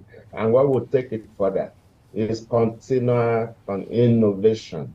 Okay, just like you said, the truth of it is that whatever it is you have done today, while the market is celebrating it and giving you the accolades and what have you, a wise innovator will retire backward to really look at what improvement can happen even to this thing that I've done. Okay, so continual improvement and innovation would be necessary to really achieve the quantum leap. Today, we have effectively leveraged the cloud, and that is still being deepened to drive innovation. And also artificial intelligence, making things really, really more efficient and less human intervention, reduction in human intervention. Okay, so helps to really drive innovation. And that AI is really going to play a very huge role. Yeah, we are leveraging it now. So much more could still be done. For example, can you imagine a situation maybe like in the banking industry today? You have a lot of people in the customer service desk. Do you know that robotics and AI-driven robots could really, in fact, replace or reduce significantly And when you have machines and solutions doing these things, you get it at better speed, at lower cost, and you get better quality of service, consistent, quality of service. So artificial intelligence is playing a big role and will still play huge roles in the years to come. There's another technology that has not been extensively leveraged, and that is blockchain. Today, blockchain drives cryptocurrency transactions and what have you. But a whole lot more are possible, a whole lot more use cases possible for blockchain, especially where you have a cross-enterprise collaborative environment. Blockchain can really play very huge role. And there's some players in the ecosystem are already leveraging blockchain to bring about some differences in transaction switching, to bring speed, efficiency, trust, and because today where transaction fails, Thank you very it much, brings Mr. pain if there Bimbo are no. Abioye. We're out of time on this discussion. We've been talking with Mr. Bimbo Abioye, who is the GMD FinTrack Software Limited and President, Institute of Software Practitioners of Nigeria. Let's now join Austin Ikere for Business Insight, and thereafter I'll begin to look at some heroes in the workplace and how they're underrated. Why are they underrated? You get to find out when you stay. Buying the name of the company is not the issue. Buying the person that has the ideas is more important. And if you lose that person, then you really have an empty can. In an earlier share, I talked about the concept of entrepreneurship, where the entrepreneur is an entrepreneur that doesn't want to take the risk of going to set up a business by himself for the high risk of failure, but still wants to actualize his purpose and passion and his dream within a corporate setting. And if he can find a culture that supports that and the environment where he can thrive, then you have a successful entrepreneur, and there is an entrepreneurial environment for business. How do we empower or enable entrepreneurship in our business? So with the plethora of fintechs and the challenge to banks, many banks went out there to do the natural thing that comes to them, buy the competition. So they went and bought the fintech companies along with the founder of the fintech company, which is a beautiful marriage. If you can create the environment that enables that entrepreneur business that you bought to continue to deliver at speed and at scale as they would have if they were outside your corporate environment. Many did not succeed because they ended up with an empty can. Buying the name of the company is not the issue. Buying the person that has the ideas is more important. And I think that what we need to do as corporate businesses is to think about how to create an environment for the entrepreneur business that we buy and the entrepreneur founder that we have brought in, the space to be creative, to innovate, to experiment, to learn, to unlearn, to make mistakes and learn from the mistakes, without constricting him with this full rigor of the tight control environment that the business has. If we can find a way of marrying that need for creativity and innovation with the results that are produced and managing the risk, then we have a successful partnership between the entrepreneur and the corporate business called entrepreneurship.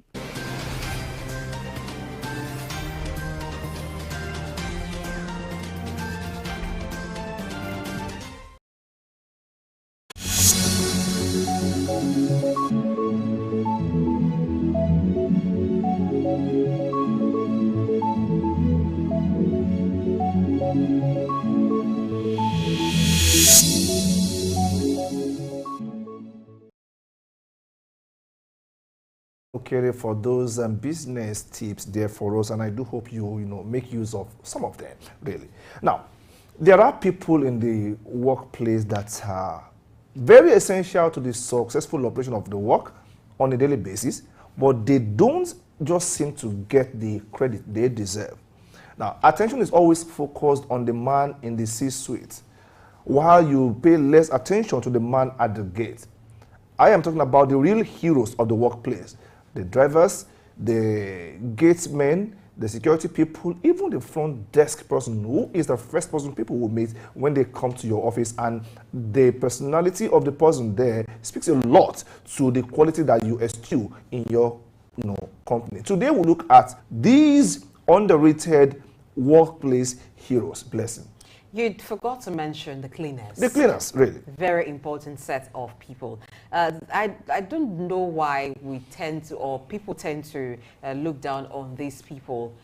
Maybe sometimes we don't appreciate the value of the work that they do, and so that's why they're not actually celebrated. But if you get into your office, you find that the office hasn't been cleaned, you will look for the cleaners. If you get to, even before you get into the office, at the gate, the gateman is absent, you'll be worried what's happening. So these people, they play vital roles that if you take them out of the organization, it will not run well at all. So it's maybe because of the low pay that they get, and so they're not able to maintain a very high standard living. So that's why they're looked down upon. Nobody actually, by choice, would want to apply for the position of a cleaner. By choice, you would not find people who want to apply for maybe a security man. Maybe front desk, you may have persons who have been trained to be very professional at handling the nature of business there. But these roles are relegated because of the pay that comes with them. If you begin to remunerate cleaners very highly, of course, they will begin to command some respect. But the pay or not, because of the vital role that they play, it is time we begin to appreciate them more. Yes, I do agree with you. I keep saying that there is nothing called one-man business anywhere in the world. There is no one-man business. The idea of one-man business is a scam. Because you alone can't be your gate man, you can't be your cleaner, you can't be the one to run errands for yourself, and you still can't be the one to go for meetings. Now, it is just our past ignorance that makes us feel you are running a one-man show. But when you understand the fact that there are people who play other roles and it's a must for them to play, you will probably appreciate them some more. And this has nothing to do with remuneration. It's about how do you respect them? How do you talk to them? How do you, they can go wrong. How do you correct them? Do you make them feel less human? Okay, before we even go into do you use them for jobs outside of their the designation? Okay, so but before we go into the nitty-gritty of the discussion today, let's have this brief report about these underrated workplace heroes who are very essential to our business success. The report now. Person or thing is perceived. But this is not any different from how the cleaners and other auxiliary members of staff are perceived almost all organizations, although they were to the smooth running of the day-to-day activities of every organization. Some respondents had said the positions concerning these.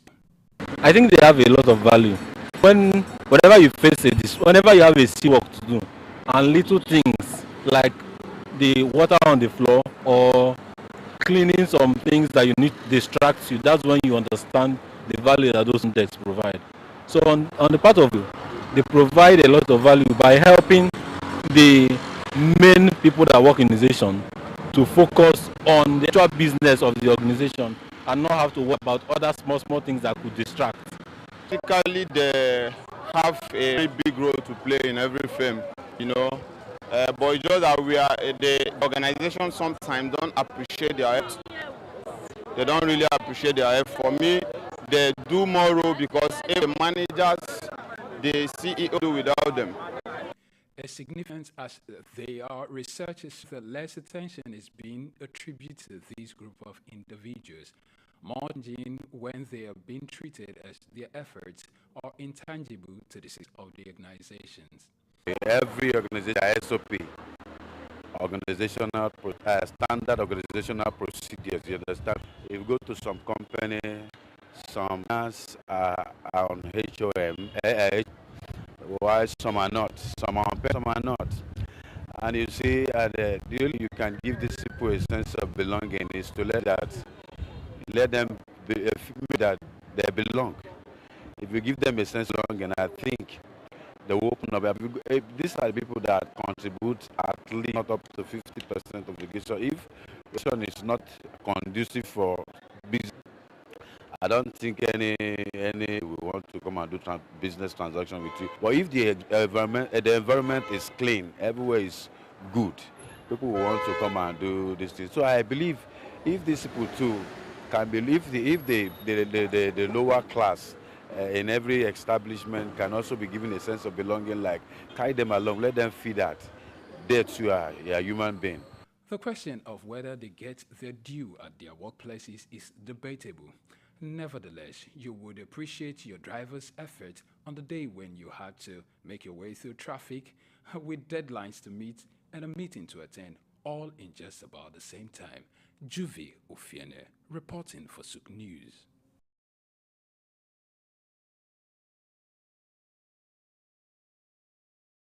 For the report on underrated workplace heroes, we have a guest who's going to discuss this with us.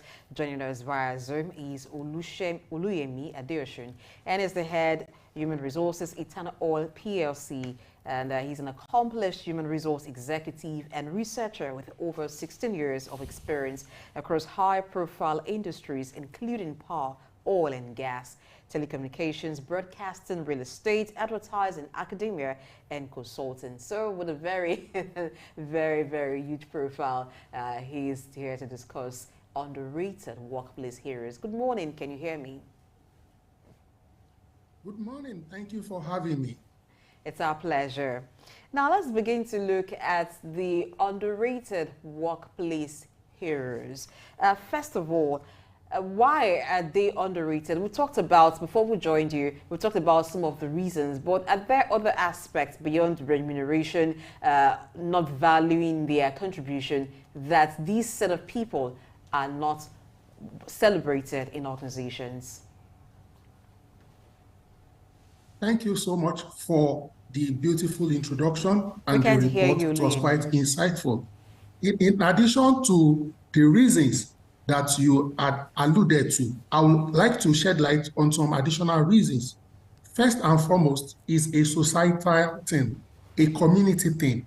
We have partitioned certain jobs as prestigious and certain jobs as non-prestigious. So for example, when you talk to primary and secondary school children, and you say, what do you want to be in the future? Certain professions quickly come top of the mind: medicine, engineering, law, while some other professions don't get any mention at all. And we tend to, as a people, as parents, encourage and try to navigate and transition our words towards certain professions. Now, this is not necessarily so in developed countries. You will agree with me that certain roles, for example, artisans, roles like plumbers, barbers, they are extremely highly paid in developed countries. So it's first and foremost a societal thing, trying to partition and distinguish between one role and the other. Having said that, the next point I would like to mention why certain roles may appear not to be valued or may appear to be undervalued is the ease of replacement. In other words, there is the perception that if a cleaner or a driver resigns immediately, you could probably fill that same role almost instantaneously or within 24 hours. So if a role is easily replaceable, then it comes across as if that role is readily dispensable. And in economics, scarcity is one of the hallmarks, that confers value on things. But having said that, there are certain fundamentals about jobs, about roles, which hinges on, dignity of labor, which hinges on respect for humanity. And I think anybody who does anything well should be celebrated, because we all need each and every one of us. If the driver does not get the managing director on time and safely to the business appointment, we could as well miss the opportunity. If the cleaner doesn't do a good job sweeping the shop floor, there may be accidents that can cause litigation and even loss of life. Thank you. Okay, thank you for that brilliant opener. And I really like the fact that you said it's more of a societal thing. But I think also nomenclature plays a role. I once met someone who is a road sweeper, but he was not introduced as a road sweeper. He was introduced as a road manager. At first, you will probably chuckle, road manager, but for real, they are managing a particular segment of the road, keeping the road clean. What roles do you think executives, CEOs, and employers of labor have in even designating roles, in even presenting it to the workforce as a way of, boosting the morale of these underrated work heroes? Thank you so much. I would like to say at this point that a nomenclature is a nomenclature. So the key issue is our attitude, our orientation, our predisposition. Ladies and gentlemen, even if you change the role to road manager, you change the role to janitorial director, the moment the typical person in this client gets to know that what you do on a day-to-day basis is something manual, something like a labor work, then we begin to appear condescending towards that person. So for me, it's not the title. The title, if you change the title, it will only elevate the status for a while until the veil is lifted. In other words, if we unanimously agree today that doctors will now be sweeping, the value we place on doctors will change almost immediately or over time, because we have associated the task, the assignment, okay? We have associated that certain jobs don't require so much of cerebral, intellectual input and output and contribution. Therefore, as a people, we tend to be prejudiced and biased towards people who, engage in those roles. If you also check, many people will not want to play in that role, occupy those positions for a long time. They may be there as a transit period. Then it also appears, I apologize for this, but it appears that it is maybe people who didn't, so to speak, do well in school, get very high grades, tend to occupy some of these roles. And in some instances, people do well, but due to lack of time and chance, they were not able to secure, so to speak, a white-collar job, as we call it. Then they will drop to a blue-collar job. I don't think a white-collar job is superior to a blue-collar job. These are two roles, okay, that are essential in any organizational value chain. A white-collar person cannot succeed alone without a blue-collar person, and also vice versa. We must be able to have these two roles coexist with the appropriate respect, appropriate remuneration, and compensation. Otherwise, we will have needless, baseless friction at the workplace, and we will have, at best, suboptimal productivity. Thank you. So what is the role of human resources in addressing these undervaluing of such workers? So much for that question. Human resources and management have a critical role to play. And that is one of the reasons why at the front burner of HR today is diversity and inclusion. I will say that again, diversity and inclusion. While that may be generally a broad term, it covers multiple things. It could include, for example, male and female diversity, diversity across age, baby boomers, millennials.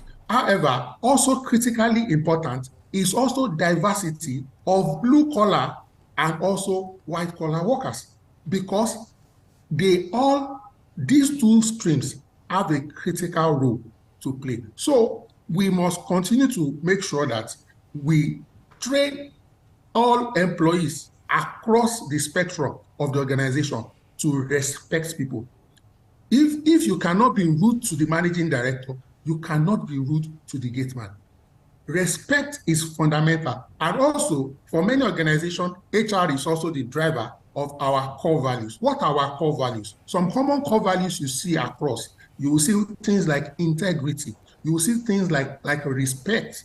Okay? If you cannot respect the gate man or the cleaner, the janitor, we will probably not be able to respect the customer. And don't forget that we have internal and external customers. The role of HR is to make sure that all employees see each other as external customers, and we are not treating people based on the role. The truth is there are no unimportant roles.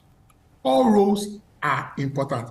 Yes, it may appear that certain roles get to impact on the bottom line and the top line on the profitability more visibly than the others. But don't forget, no matter what we do in the organization, we are either trying to help to increase revenue, or try to manage costs, or try to manage quality, or try to do all these three at the same time. And we can't do it alone. And we must get that fundamentals right. The International Labour Organization also has certain guidelines that almost all countries in the world are treated to. And fundamental human rights of people is sacrosanct. Okay, thank you. All right, let's look at the place of communication in appreciating these underrated workers. It is not in every organization that you have a gate man being able to address the CEO directly. It doesn't happen that way. But how do we bridge that communication gap between the manager at the gate and the manager in the C-suite in a very large organization? Thank you so much. Again, this speaks to induction, orientation. When we bring people in, what quality of orientation do we give to them? Now, people who are already in, how do we go about our continuous education, our continuous training? Because we need to always not only learn, we also need to relearn, and we also need to unlearn. Okay, I'll give you an example. There are some organizations today, maybe like once in a year, they will get all the C-suites, all the senior management people to handle a role, for example, front desk, for example, at the gate man. At least once in a year, you will handle a junior role for the entire day. That will also keep you humane and keep you humble. Okay, now we need to also do what we call leadership by example. Depending on the organizational culture, there are some organizations, for example, they insist on a first name basis. And this is to, for lack of, to reduce the hierarchical structure and the power distance. But don't also forget that we are, at least Nigerians, Africans, a lot of our culture in this part of the world also place a lot of premium on respect. And sometimes this respect will mean subservience, will mean not being able to, for example, look at your line manager or a senior person in the eye, not being able to challenge. Meanwhile, that is not the intention. Respect means everybody should be able to say what they think politely, argue with logic, with evidence, with information and data. This is not about who is older. This is not about who has a bigger grade or a bigger job title or who is earning more. So it is the job of HR to ensure that we continue to reinforce this, we continue to reward people who lead by example, and we continue to ensure that there is consequence management for people who, who do things that denigrate other employees, other people. It shouldn't have a place in any organization, and it shouldn't have a place in the society. Everybody is important. Thank you. Let's look at excessive overload. There are some roles that low-ranking workers are meant to do. Sometimes it just seems implied. At the point of employment, they perhaps are not told. But like I said, it seems implied. For instance, the cleaner having to become the errand person, or the security man taking on car washing duties. How do we address that? Thank you so much for that. There are 2 or 3 sides to this particular situation. One side is the voluntary disposition of some of these, so to speak, low-ranking workers. Now, I will explain. It is not untypical that the wages of these low-ranking workers are so small vis-a-vis their life's responsibilities. It's also not unusual that it will be the junior staff that will have 5 children, while the so-called senior people will have 1 or 2 children. Now, it starts gradually from, oh, sir, can I get something for the weekend? Can I get transport back home? By the time you start asking for some of these favors, it will be reciprocal. What will happen is when you see me tomorrow, most likely, as I'm approaching the compound with my laptop bag, the tendency is you will by yourself want to come and collect the bag. Why? You will want to come to me during lunch to ask me for money for lunch, or I will want to send you on errand. Now, I would not want to legislate and say there should be a rule to say nobody should send anybody an errand. Let me say this.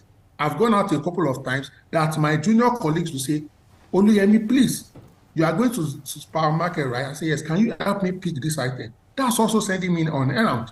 But I was not forced to go, okay? It's about rapport and relationship. Where I have an issue is when you remove the voluntary nature of the errand, okay? When you now turn it to a right and you insist that because you are a cleaner, you must help me carry my food flask, my lunch pack. No, not at all. And I will not advocate that you even begin to request people out of their normal job description to be assigning domestic tasks to them, except you have built a relationship. And that relationship must be reasonable. In other words, the person must be able to say no, and there will be no consequences. It won't impact on their career growth, on their remuneration, and on their career prospects. Thank you. Okay, let's look at the visibility of accomplishments. In most organizations, you get to hear, oh, this is our best staff of the year, best salesperson, best HR manager of the year. But you don't get to see best cleaner of the year. You don't get to see the most careful driver of the year that has driven without scratches on the car. How can we begin to adopt this strategy of giving visibility to accomplishments at that particular level such that it will promote their mental well-being and they will feel appreciated? Thank you so much for that. And before I respond directly to that, let me also quickly add there that one of the challenges is that we have also partitioned jobs as into categories: core functions and support functions. What are core functions? Any role, okay, that speaks directly to the bottom line, to the organizational strategy. We categorize them as what? Core function. Consequently, since we have partitioned and we say this is core, chances are high that non-core functions will now be susceptible to outsourcing, casualization, third-party management, and so on and so forth. Fixed-term contract rather than full-time employment. You can see how this scenario typically unwinds. And therefore, by the time you are creating your remuneration package, by the time you are creating your employee recognition and reward package, what will happen? Because you are focusing on your strategy, you are going to focus on the core staff. So that is the background and the reason why. However, having said that, it is important that in the spirit of diversity and inclusion, we must identify and profile all the categories of employee and look for awards, for example, recognition, and look for incentives, ways to celebrate everybody. So I've worked for quite a number of organizations, and they had Best Driver Award. In fact, in addition to Best Driver Award, for example, if you did not have an accident, okay, in a particular window, you get compensated with a cash incentive and you get celebrated, okay? Of course, that is the scenario. But in a situation where, for example, the cleaner is outsourced, then it's not, even though the organization should do something, but the outsourced firm should find a way to also celebrate their core workers. Yes, I know we are talking right now about triangular employment, but they are primarily the employee of XYZ cleaning company.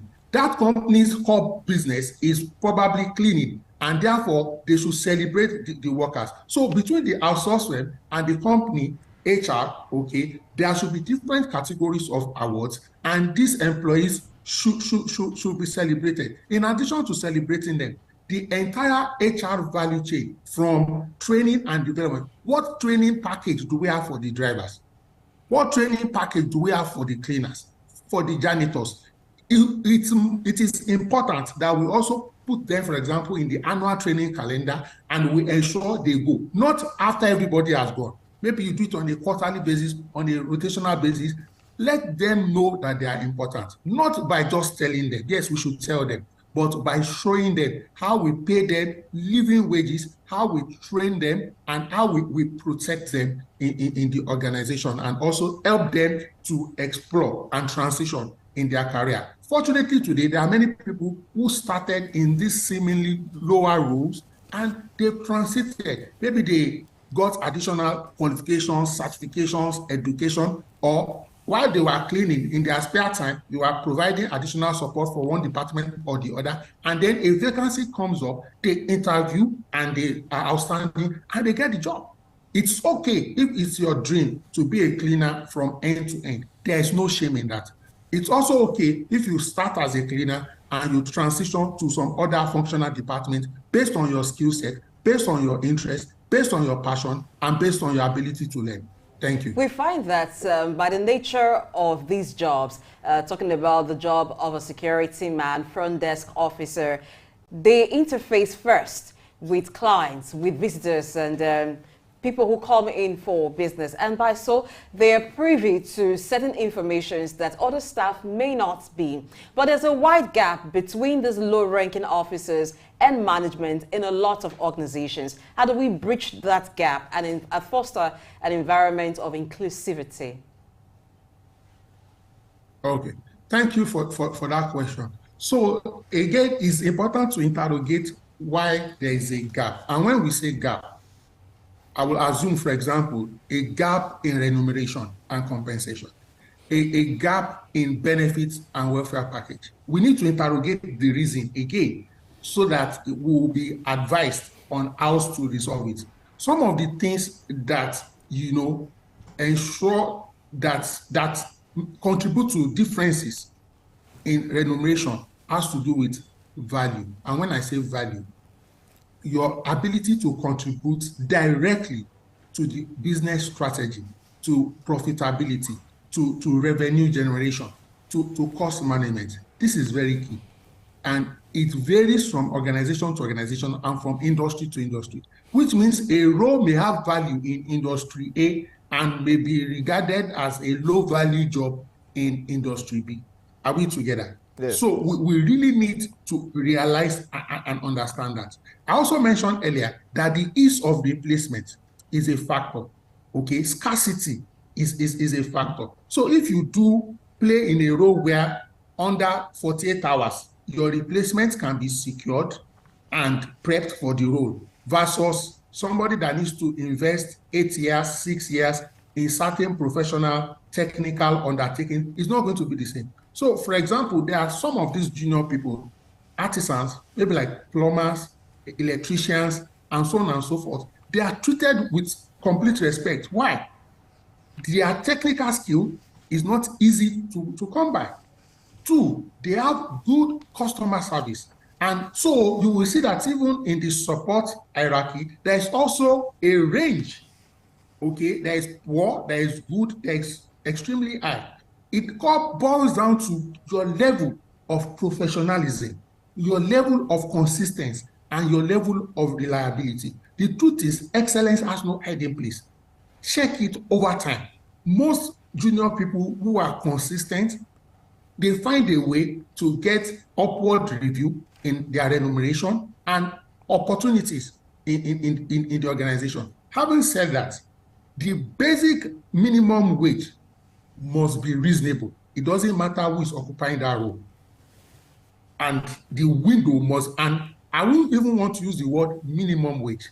The appropriate word is what? Living wage. Because if you look at the minimum wage in Nigeria today, it's really nothing to write home about, especially with the event of the last two months. Okay, so organizations within the ambit of sustainability, because affordability is key, sustainability is key. So you must check that is there also equity? Okay, so it's not like you are paying somebody 5 million naira and then you are paying somebody 30,000 naira. Okay. There should be, scientific ways to get appropriate measurement of the value of jobs and the remuneration. Of course, you now consider industry specific, you consider legislations and associated factors. All right. On a very last note, Mr. Diosho, we have quite a lot to talk about. Now, the evolution of the workplace has something to do with the evolution of the HR practice. How do you think the HR practice should evolve to take care of this that we have talked about today? As briefly as you can, please. Okay. Thank you so much. Again, it's important that all the global best practices are distilled, and as soon as practicable, we should make sure that we improve our labor laws in Nigeria. That's the starting point, and that's the fundamental point. Because if you want to maybe go to court to claim a redress, there must be enabling enactment of appropriate laws to back it up. The Nigerian labor law is long overdue for upgrade, for review. A lot of things that happen in the world of work today are not adequately captured or considered in the labor law. That's the first one. Secondly, training must continue for people at leadership, even at board levels. Okay, when banks, for example, are looking to fund businesses, in addition to return on investment, in addition to collateral, things like how do you treat your employees, things like around sustainability must become a parameter. So we are not looking only at financial sustainability, we are also looking at reports about people. Okay, I think if we do some of these things with continuous training, enlightenment, knowledge sharing, and much more importantly, execution and implementation, HR must bridge the gap between what we know and what we are doing. Thank you so much. Thank you very much, Oluyemi Adeosun, for your time with us on a discussion on the rated workplace heroes. Let's take a break and return to look at the skit industry in Nigeria.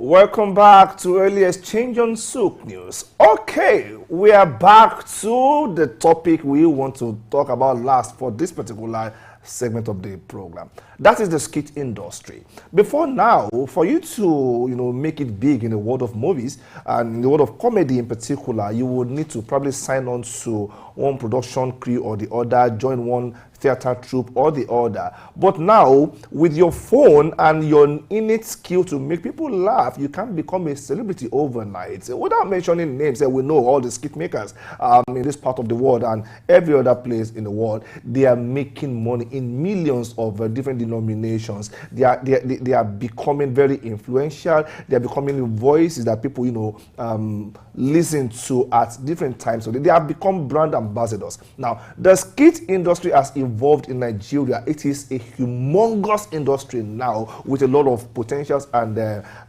latitude. For those who are truly talented to shine. Blessing, you have your favorites and I have mine also. How big is this industry, essentially? It is very large. It's a very large industry. Now, Nigerians have found a way to tell stories in a concise and comic manner. And that is one attribute that has fueled the growth of the skit industry in Nigeria. You have so many skit makers now.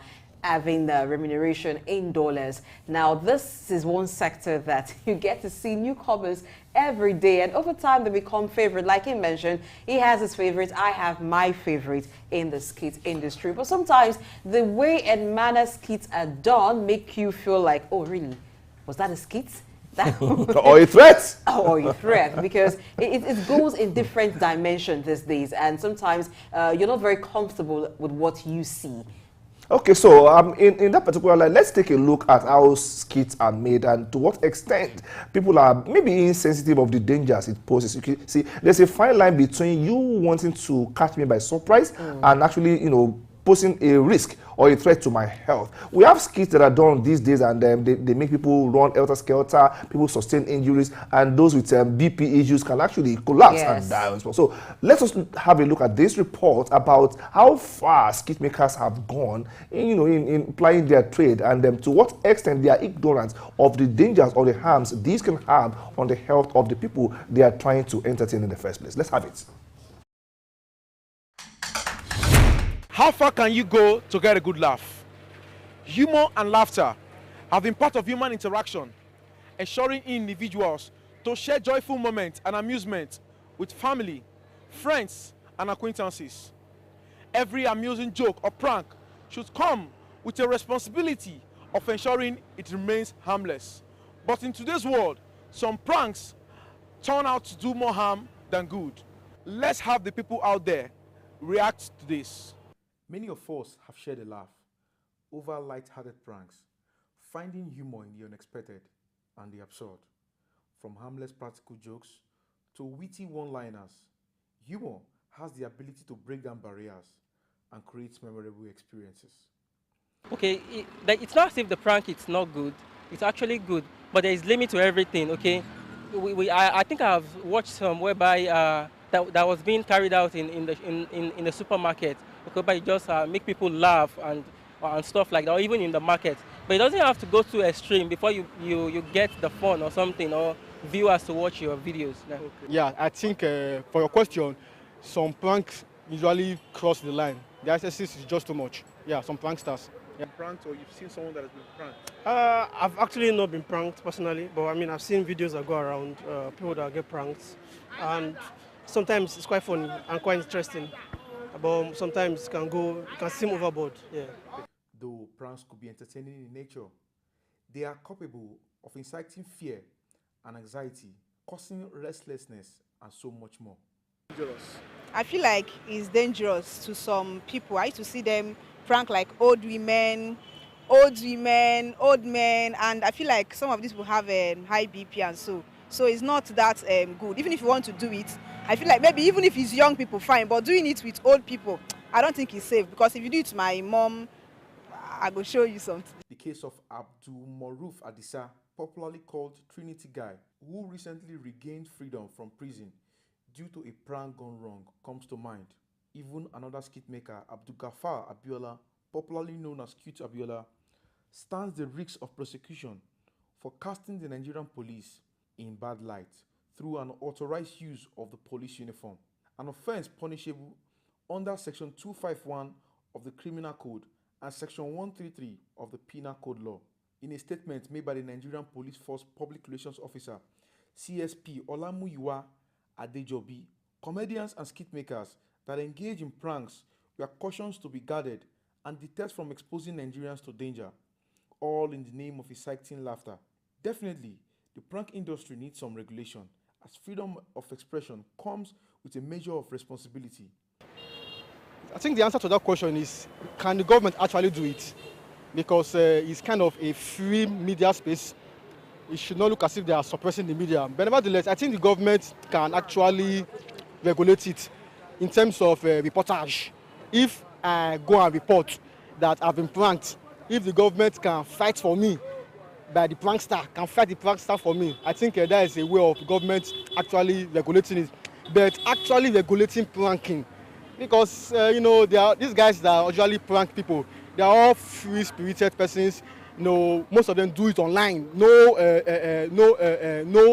terrestrial station usually sponsor pranking.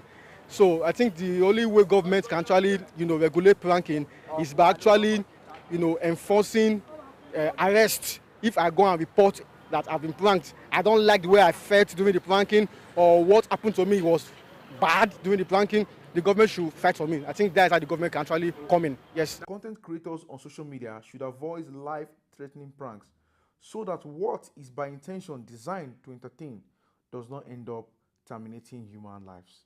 Fred Otweze, Souq News.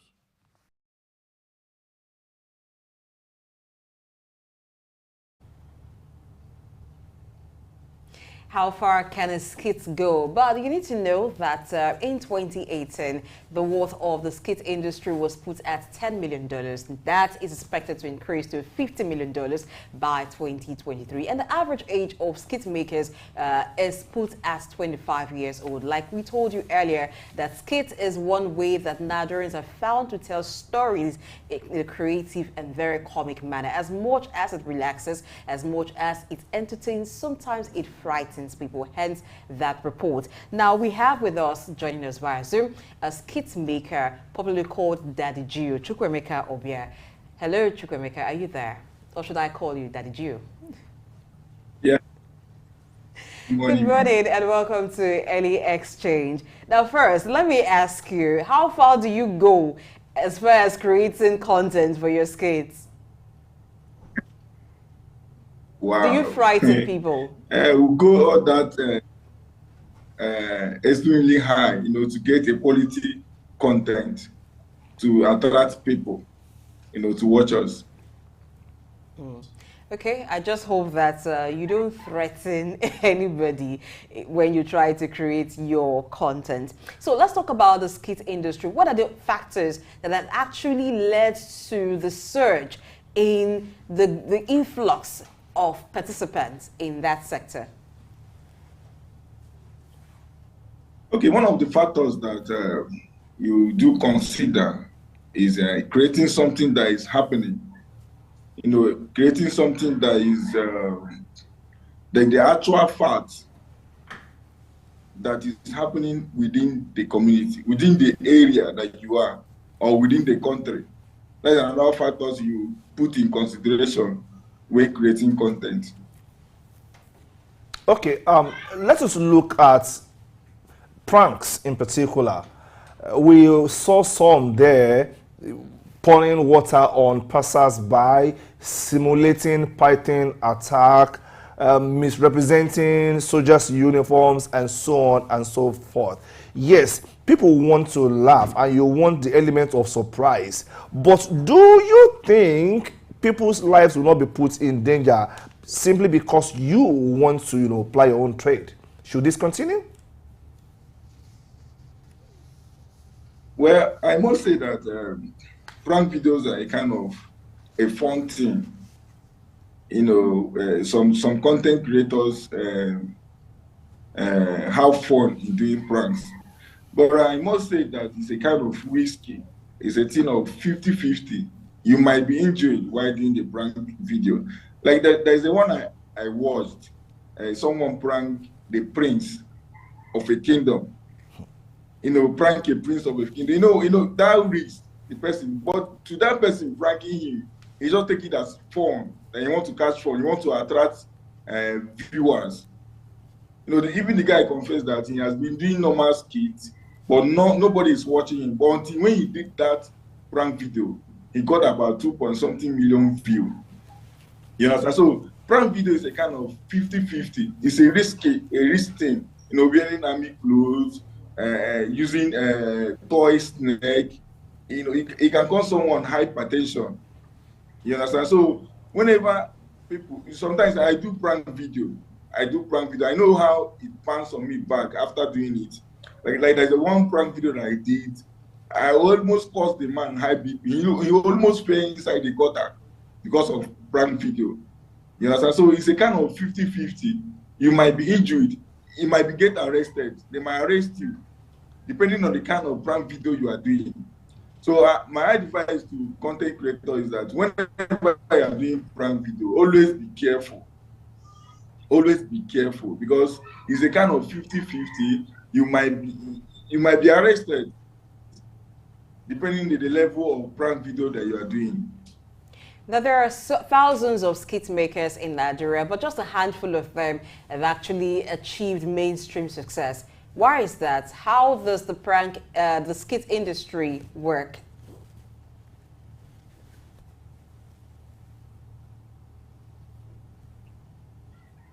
Well, the skit industry is a kind of being creativity. You know what I'm saying? Being able to think positive. Being able to create something new. Being able to create something that will attract the audience. Being able to calculate on what to do. Even though you are going for prank video, you should be able to know how to calculate this prank video. You should be able to know the outcome, the result, what will come out after this prank video. Will they break my head? Will they arrest me? So as a skit maker, you should be calculative in every content that you are putting on. You should be creative in everything you are doing. That is what I have to say on this. Okay, you mentioned the fact that as a skit maker, it is important for you to think in a different direction. Now, how do you think skit makers can use their talents and their expertise, so to speak, to address core societal issues with the skits they are, doing? How they can use their talents? How they can use skits to address core social issues and create advancement for us, beyond just making us laugh. Okay. I'm going to give an example of Brain Jotter. If you watch Brain Jotter very well, he has different dimensions of his skit. He has the one he make people laugh, and he has the one that he teaches people. Not only teaching them, but teaching them scripture. Having teaching based on the scripture on how to live your life holy. Skit makers should also learn how to deviate from the worldly thing to Christian things. If you watch Ben Jotter very well, he's a kind of someone that have skills. He have different dimensions. Like this one that he's currently doing, where he's staying in church. Some people will be preaching something that is out from the scripture, and he also has the way of telling the public, look at this, look at this, look at this. This is the right way to follow. This is the right way to live your life. If you watch Brain Jotter very well, he's making impact in that area, and I believe people that are watching, they are learning a lot on that area. All right. As entertainment, you can also compare the skit industry to the movie industry in the sense that when Nigerian movies started getting the attention of a lot of Nigerians, there was also foreign demand for it. So what improvements does the skit industry in Nigeria need to gain that global acceptance? Please come again. What improvements does skit making in Nigeria need to obtain global acceptance? Right now, skit makers get a lot of viewership from the Nigerian audience. But what would need to improve about skit making that even foreign countries will want to watch a lot of skits from Nigeria? Okay, what I could say on that is for skit makers to go beyond Nigerian mentality. Let them think beyond our own, the way we live our life. You understand? So let us start thinking something that is different out of Nigeria, so that we can attract the whole world to be watching us. You understand? Like, sometimes in my own skits, I try as much as possible to, tell my audience about God, about Christ, how God loves us. It's a kind of a thing that is the whole world. Everybody knows God. Everybody knows Christ. Let the skit maker try as much as possible to make their skit or their movie, anything, to be in a Christian way, so that it can start affecting the whole world, not only in Nigeria. Because if you go to other part of the world, you know, they serve God, they know Jesus Christ. So it's better we start, you know, putting some content about Christ, Okay. about God, Thank you about very this our much, living Daddy God. Gio.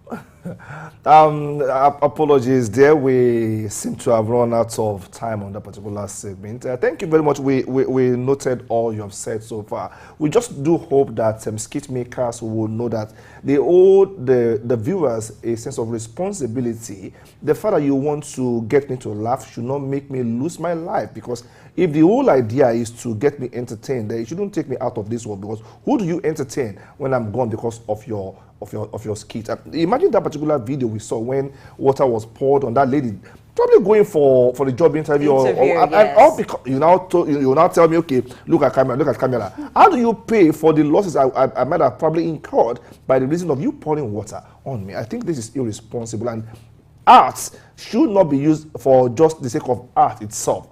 Art is a means to an end, not an end in itself. Now, there was a skit I saw, but that one actually went wrong because the skit makers wanted to surprise people within the environment. It was a video of two guys carrying another one who was pretending to be dead, and then they dropped him in front of a gathering of people, and then they fled.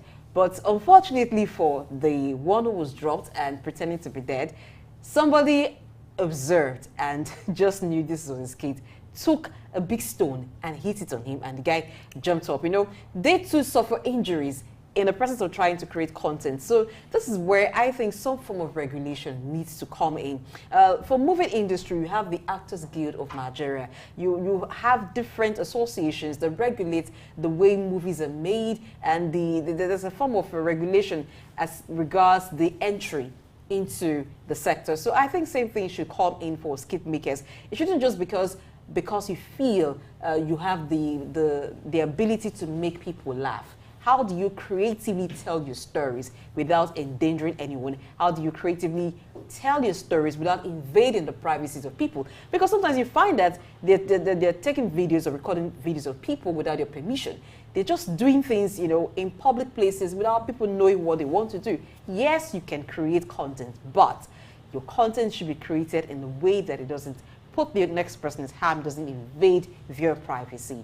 Like I keep saying, there are standard global best practices that you adopt anywhere in the world. Well, the skit industry is still largely unregulated, but I mean in Nigeria really, it's still largely unregulated. But I think we will get to that point where everybody will come together and we'll be able to get it fully regulated. Yes, it has to go beyond just generating eyeballs and inviting clicks and likes and shares. No, freedom that you have to create should come with responsibility. You are responsible to your audience and to the health of the society at large. The kind of message that you pass with your skits is also very important. Very now, important. Daddy Gio was talking about the kind of message. Some persons can decide to propagate the gospel. Some persons can also push narratives that encourage development. You could also sell business ideas using your skit. So it depends. There's a whole lot that skit making can achieve for a country. It can also achieve rebranding. Now, sometimes you find that certain vices are portrayed in skits. So it's a lot that we need to begin to be intentional about the stories that we want to tell using skits. Okay, and I think this is a convenient spot to say thank you for being part of the show today. It's been a roller coaster kind of from 7 a.m. when we started to this particular point. It's about 10 o'clock. Of course, Olaoluwa will be standing by to bring you business insight. My name is Ayo Jimmy. I'll see you tomorrow. Bye. And it's not too late to say Happy New Month. This is the 1st of August. I am Blessing Eichi. We'll see you tomorrow.